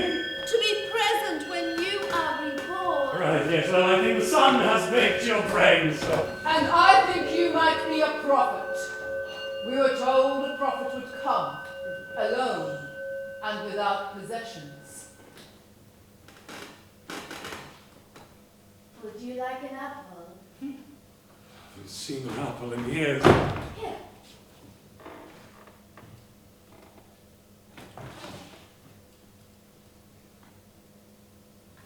We have many more apples. We have lots of food. Come, meet the family. Come, live with us. I don't know about that. Oh, we have our own oasis. A paradise in the middle of the world. Many Westerners come to stop listening to the world and start listening to themselves. It would be a fine place to be reborn. Look, I have no money. I don't care about that. I am offering you the opportunity to unlock your inner peace, to end the exploitation of the mind, away from the shackles of responsibility. Yes. The shackles of guilt. Yes. The shackles of pleasure. Yeah, wait, hang on a second. What's this? Mother. The family's missing. We thought you got lost. Oh, I have discovered this man about to be born Peer Gynt. I don't know what that means. Neither does he. Please, I must away to the family, but come, join us. Thanks for the apple. She gave you food. What? What do you want? Oh wait, is that how this goes? Right, she comes with the food and you come with the bill. That's some racket. No racket. She's just too kind for her own good. Is that what you think? Yes. I also think I don't trust you. I don't trust you either. You've done some bad things. I know it. You're on the run. You smell of fear. something I can smell on you too. I think you and I are quite similar. Perhaps, but you don't belong in the family. But she seems to think otherwise. Oh, come on, she's deluded. Of course she is.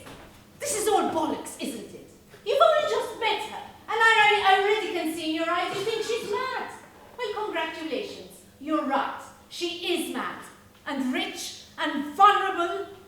I'm only here because she can protect me. If you want to be a part of this, you have to promise not to fuck this up.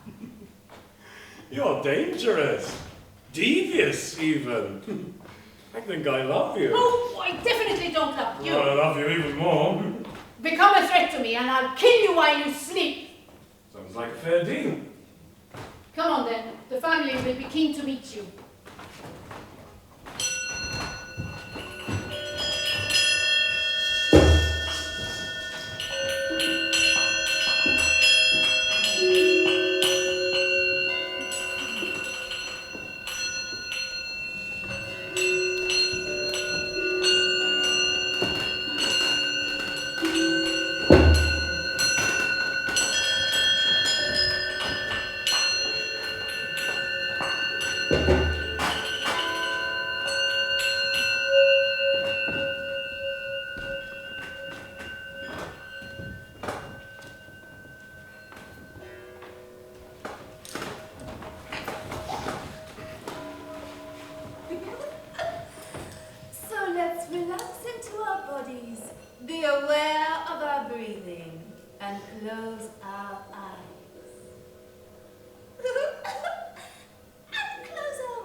Yes?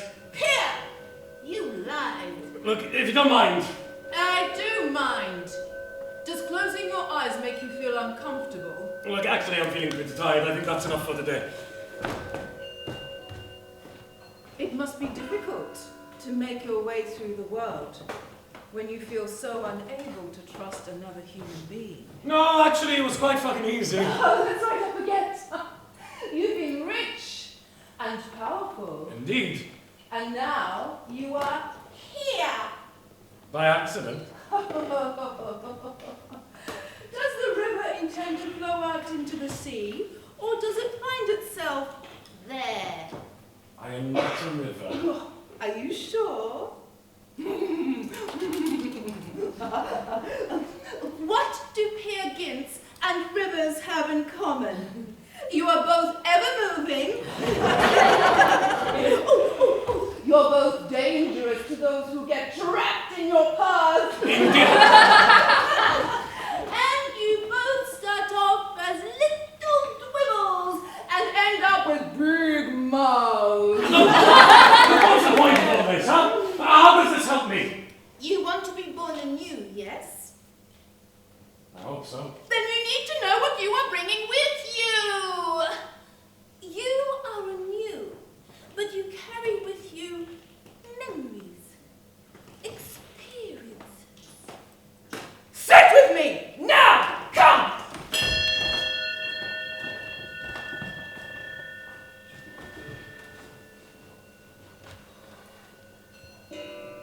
Feel every part of your body. Focus on the raw sensation of your breath and clear your mind. Can't stop thinking. Listen to those planes. You can't stop them, so you accept their noise. You can't stop your thoughts either, so accept their noise and let them pass. What are they doing here? What are they looking for? That has nothing to do with us. Well, you never know. They could be looking for me. Look at what you're doing. You hear a noise and you attach it to a narrative. You're telling yourself stories. Sort of what I do. You stifle pain with noise. Sounds like a good coping mechanism. The stories we tell ourselves both make up and mask who we truly are. What is your real identity behind the stories? Who are you? I honestly don't know. Then let's work together and find out. Name the thoughts as they come.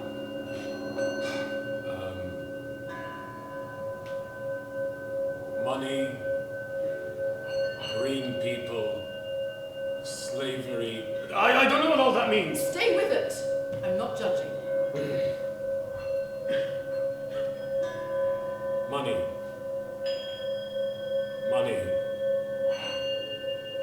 Gynt. Solveig, no. Who is Solveig? No one. Does Solveig remind you of home? Yes. She was an old friend. She's all that's left of home. Why don't you speak to her? No, I can't. Why? Why can't you go back? I don't think she'd like what I've become. But she liked you for who you once were. Yes. Well, no. No, not really. She didn't know me. No one did. I've lied to people all my life. For waste. What is real? When have things stop being real? Here, open your eyes. How are you feeling? Like it's all been a dream.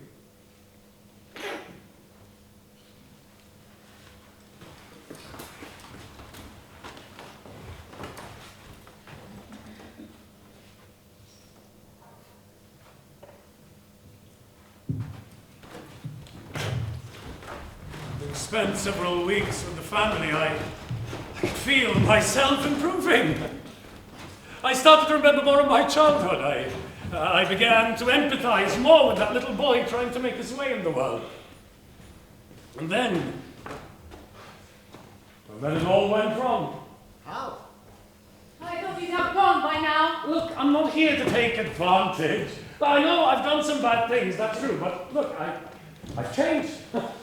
What if you haven't found the right opportunity yet? Look, you can try and set up as many traps as you'd like. I'm not going to fall for any of them. What do you mean, traps? I'm not stupid. Well, like the first time we met, you said that she was rich. But look around. It's nothing but stone and dust. Look, she is rich. She just doesn't know it.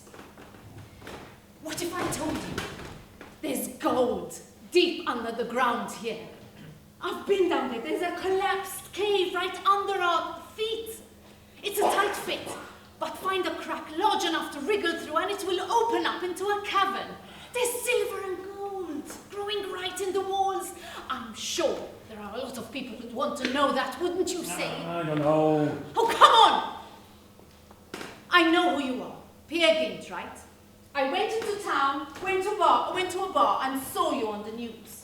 The scandalized and shamed friend of the elite, rumored to have made his money in terrible ways, and then committed suicide on his yacht. Is that what they say? Well, I know the suicide isn't true. The rest, well, I don't care. But you have contacts, right? You know how to turn this information into profits. But no, I have a good thing going here, right? I've had all the money. I don't want for it anymore. The family's a con. She won't fix you. Whatever you're going through is temporary. If she fixed people, then they'd leave. Why do you think no one's ever left here? She's lonely. She wants to keep you broken and never heal. No, but that's the thing. I actually feel like I am improving. I feel like I'm finally starting to understand what Pierre Gynt needs. Anitra!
What happened here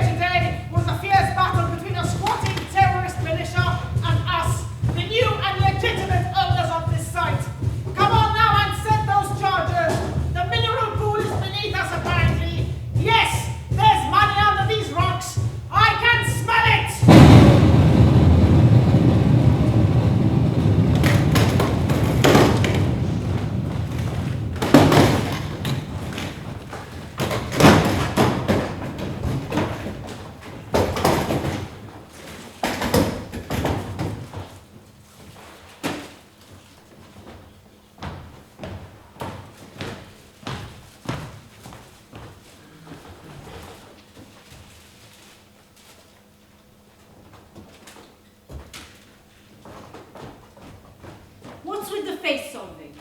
Nothing. Just had a quiet moment to be miserable. Well, watch out! A customer could come at any minute now. So what? They're paying for the food on the shelves, not our personalities. Why do they need a smile when they're buying tuna? Come on, I think you'll find customer service is quite important. That's why they come to us and not the mega supermarket out of town. They're coming here because we're cheap, not because you're special. You're just lying to yourself. I'm not lying, I'm just manifesting positivity. What's the difference? People in our town don't lie. It's practically impossible. Is this it though? Is this the best we can want for ourselves? What more could you possibly want? I don't know, but there must be something more than this.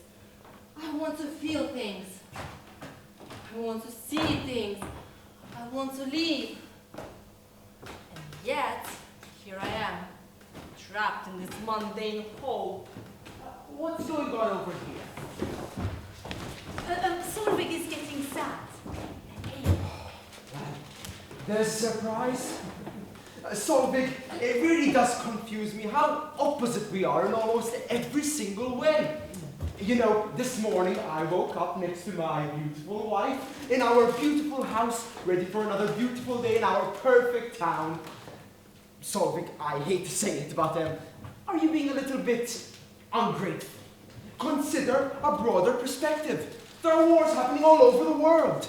This morning, I was reading an article about how this mining corporation working out in Sudan got trapped in a conflict with a local terrorist militia. Luckily, there were no casualties on the corporation side. But can you imagine? Just everyday people going about their work and then... How do you know the mining corporation didn't start? Oh no, businesses don't cause any trouble. We're normally the answer. That's why we have to be grateful. Anything can happen. A terrorist militia could come in through the doors and attack us any moment now. No, that's not what I'm trying to say. What I meant was that we are the fortunate ones, and that we should be grateful. Yes, perhaps the store could do a bit of a promotion. Maybe raise some funds for a charity or something. We could host an event! Matt is right, Solvig. You have to think on and appreciate being part of such a kind, loving and safe community. I guess you're right. You know, it hasn't always been this safe. Do you still remember Pierre Gynt? Kari, don't say his name. It still upsets Matt. I still wonder about Pierre too, you know? That great, strange firework. He lit up the sky so briefly.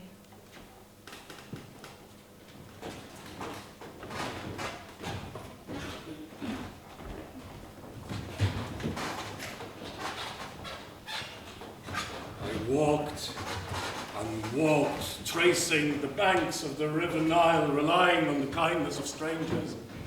Were it not for the sun in my eyes, my swollen ankles, my sandpaper tongue, and my aching bones, I might have believed I died. It's been 6 days since I left the temple. 6 days of walking. A walking husk of myself, an empty shell. I had the start, the beginning for a new, a better Peer Gynt, but I had no sense in how to be him. And then, one day I arrived at the Sphinx, or if not the Sphinx, then a mirage of it. Oh, wise Sphinx! In your mystical powers,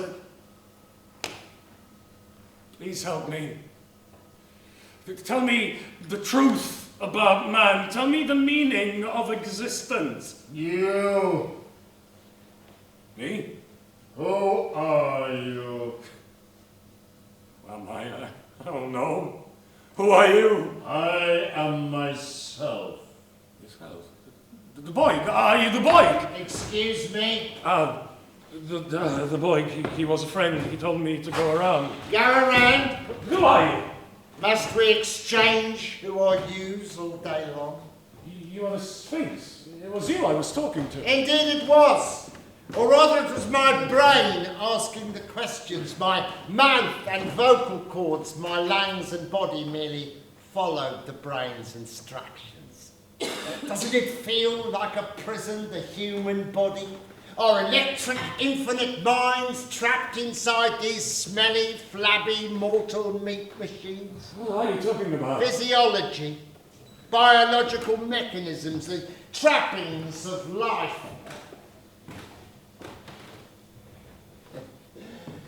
Look at you. You're exhausted. You're a burnt-out case, devoid of meaning. Are you sure? As sure as the sun and moon are cousins. It doesn't make any sense. Oh, but it will.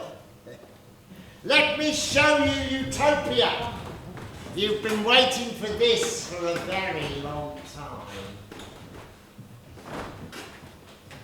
Tents, first aid station, a vaccination center, a school. Here's Utopia as a humanitarian camp. Was a humanitarian camp. Where are the staff? Long dead. Well, I had no idea at the time. Where are we? Where are we? Who are we? Where are we? My strange, wandering friend, you are certainly full to the brim with the greatest of questions. Allow me to ease some of them for you. My name is Dr. Bloom. This is my sanctuary called Utopia.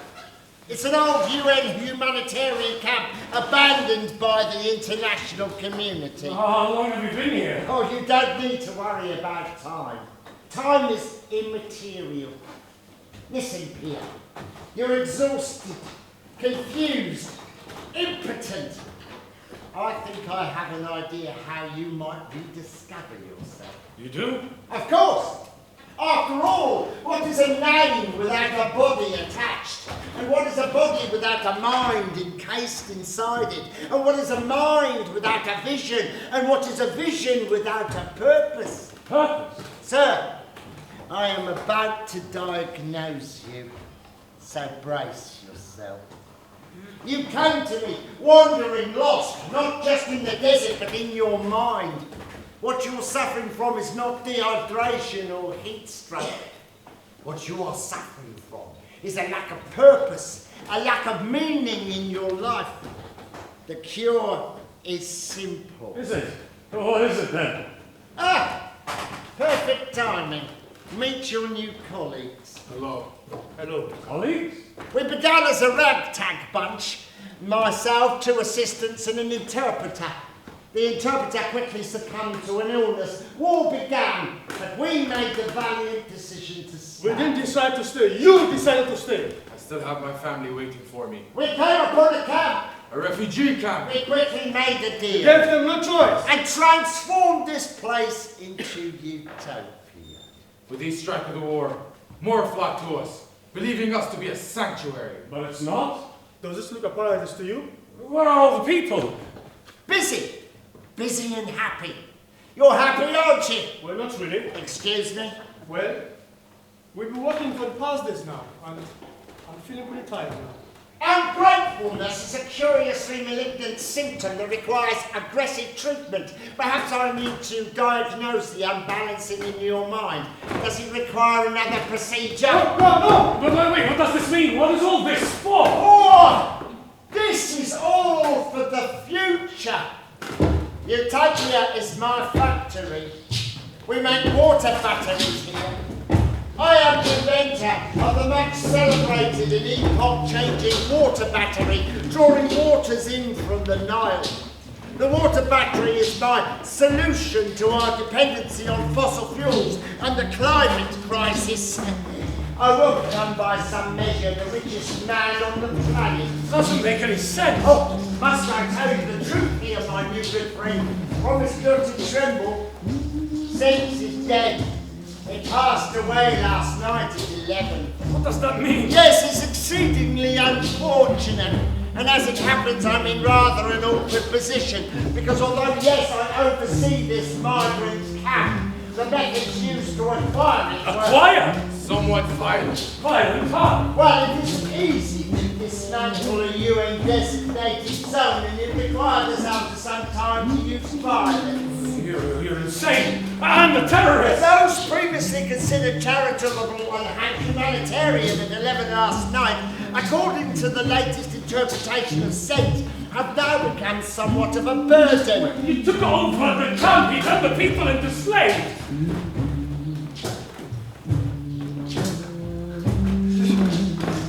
Indentured labor, imprisonment. This is not unlike the fate of those you used to move across the ocean I here. was trying to get away from all of that. I don't understand. This is meant to be good. You're meant to be good people. How can you live with yourself? Drugs, mainly. This is outrageous. Absolutely! Come forth and welcome the dawn of a liberation, and you will be its king. King? Certainly. My body is failing me. I won't be here much longer.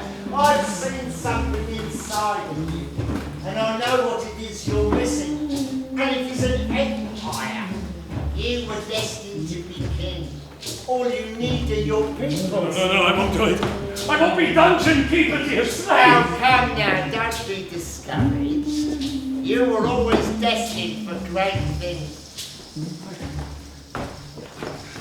I don't want to be king. Suck it up. Some people are just born to be exceptional. I just wanted to run away. Everyone is running away from something. I was trapped in that camp for 18 long years. What kept you going? Prayer that someday soon my kingdom would be overthrown. Finally, we were exposed by an international charity. It was a huge scandal. The camp was broken down, followed by hand-wringing from the West as to how this all could have happened. The whole factory, including the patents for the water battery, were bought up by my old friend, Ballon.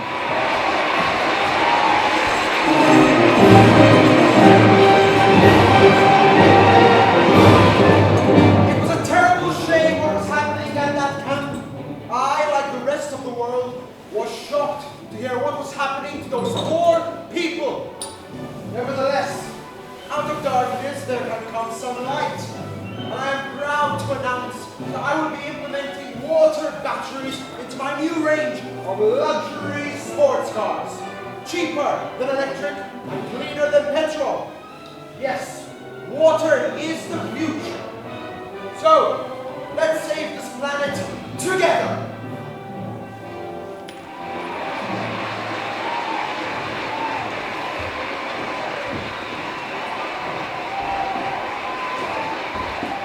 But what about you, Pierre? As the man in charge, surely you were spotted. Time and terror must have left a mark on me. Not only was I not recognized as the leader of the camp, but I was just seen as one of the other unfortunates. Eventually, I managed to board a migrant ship crossing to Europe. I had become an old, a deeply embittered old man, but I was finally going home. Home where I belong. Home. Or what's left of it. That my mother home was. Solveig. Hello. A friend? Probably not. Why be so distrustful? Well, when you've lived the life I have. Who says I've not? The sea is running high as houses. Just think of the wrecks tonight. Did you just say? Have you ever seen the soul leave the body of man? Never. The corpse, as strange as it is, appears as if it's laughing, but the laughter is forced, and often the tongue is beating right out. Fuck me, you're insane. Tell me, friend, if we should strike on a rock and sink into the sea. Do you think there's a chance of that happening? There's always a chance. Or say if we do.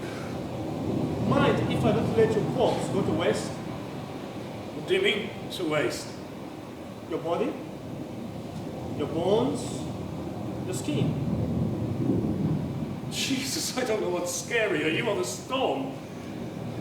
I did take the ice first and make more shoes out of them. I don't know what you're talking about. You're in no mood, I see. We will meet when you're sinking, Gynt. How long till we get there? A few hours yet! This is a stormy night! I take it you'll get us there in one piece? Don't go about it. I've been doing this a long time. Professional! Back in my day we didn't use professionals. We should just chance it. We'll give the odds to whoever looks strongest on board. What? What's that?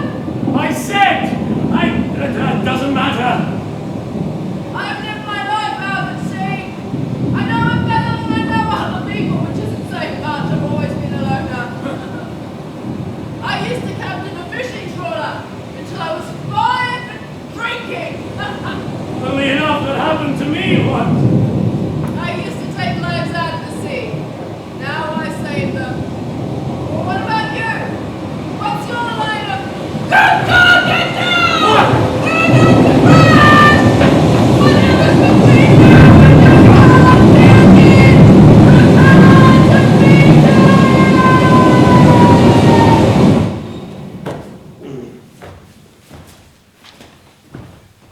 Which leads us to here, to this beach.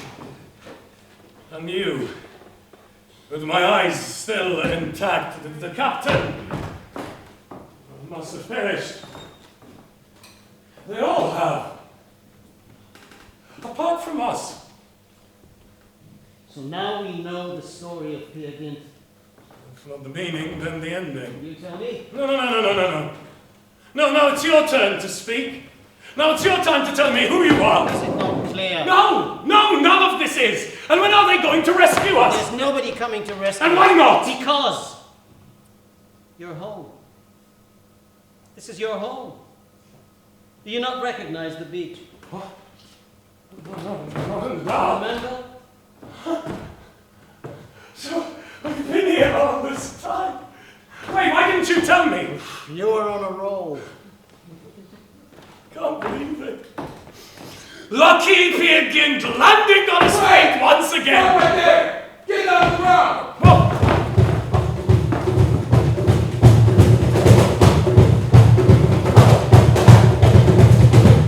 So, no passport, no identifications, no papers. Come on! I'm Peer Gynt and Aslak. You know me. Listen, I'll be honest. This doesn't end well for you. I don't even have to fill these forms out anymore. You're here, you're illegal, that's it, case closed. How can I be illegal when I'm from here? Then show me your passport. Look, I don't have... Look, Aslak, I've been all over the world. Oh, you should have seen what I've seen. I've had money, I've had power, I've done terrible things too. And Are you threatening me? No, I'm just telling you, I'm not a refugee. I'm not like the others. Listen, I'm going to be honest. Whatever I write into these forms, it doesn't matter anyway. We're under pressure to keep the numbers as close to 0 as possible. All part of a new crackdown by Prime Minister Toad. Toad? What, the newspaper guy? That's it. The people have spoken! Enough is enough. Our country is full. Our services are at breaking point. My readers have spoken. In times of crisis, there are tough decisions we have to make, and I am not afraid to make them. Incredible. You know how much that bastard must have spent to clean the skeletons out of his closet? Do you have any vaccinations? Don't stop it with the forms and questions, Aslak. It's me, Peer Gynt. Look into my eyes. Peer Gynt is dead. Well, if he is, how can I be here? Look, proof. Don't go anywhere. Doesn't he believe me? It has been years. And wouldn't you believe that a rogue like Peer Gynt would end up in an early grave? Even so, yeah, Even so, it's not true. Yeah, but it would make an interesting story, let's be honest. There are many different versions of your life, Pierre.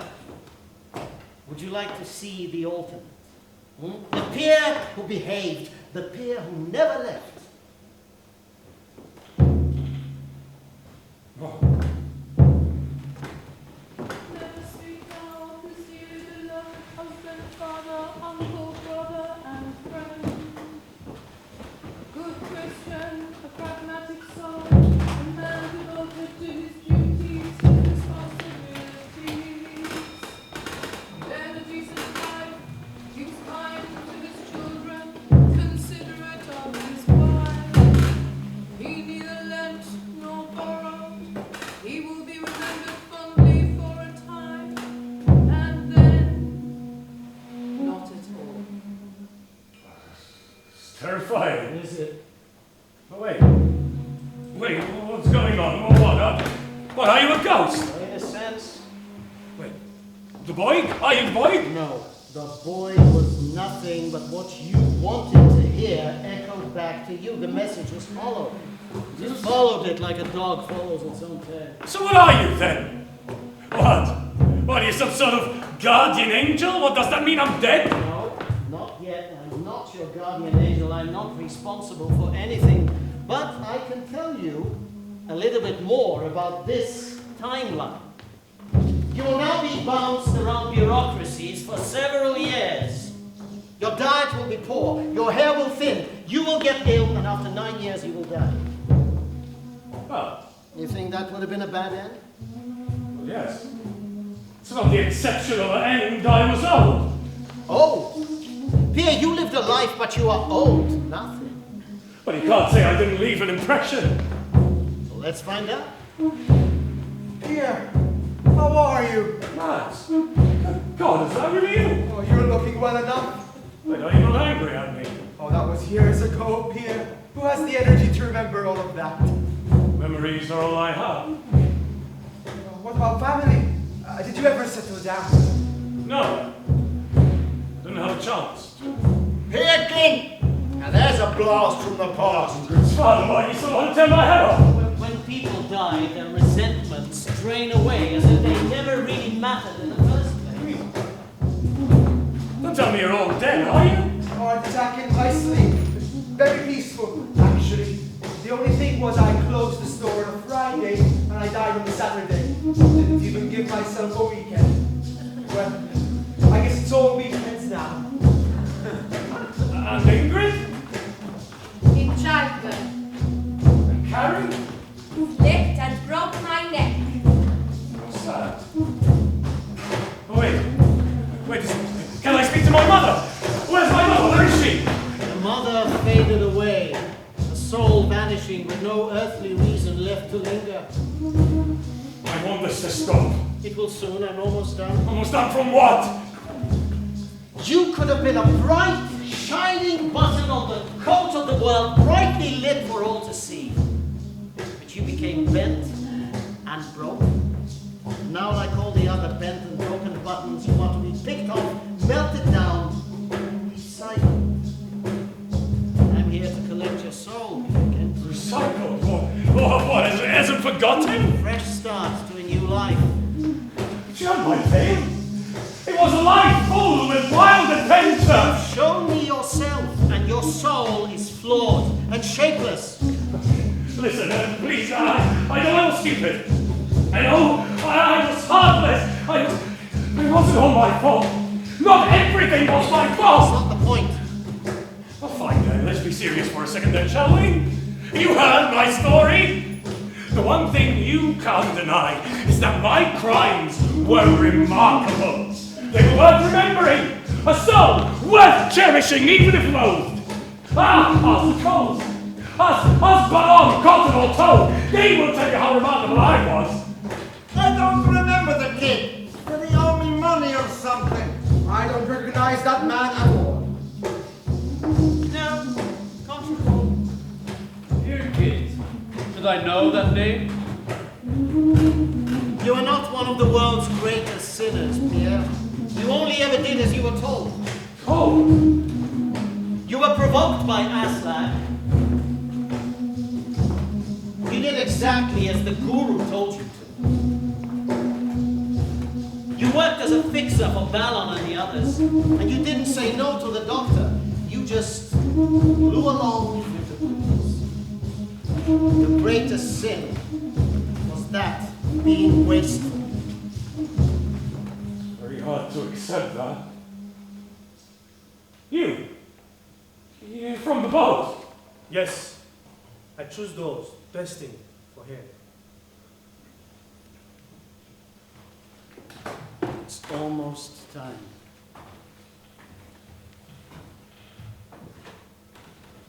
Then I want to go home.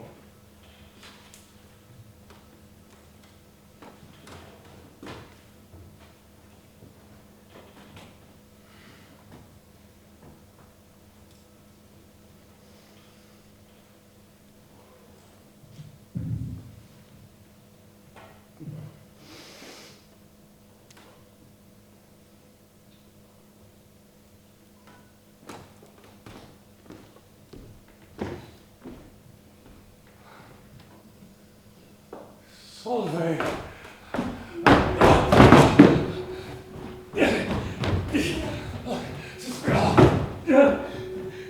Solveig. Tell me, did I waste my life? No, not at all. Shh. Think of all the places you've been. It was all worth it for our time in the apartment, was it not? Yes. That is where the real pure Gynt is. My memories. He's been with me the entire time. Why do you look so upset? Could have been. I should have stayed with you. I should have had the courage to come back. I would have given everything to be with you. There is nothing left to worry about now, Kira. Let's just enjoy what we have. And even for the brief time together, you made my life beautiful. Yes. I can hear it now.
And in case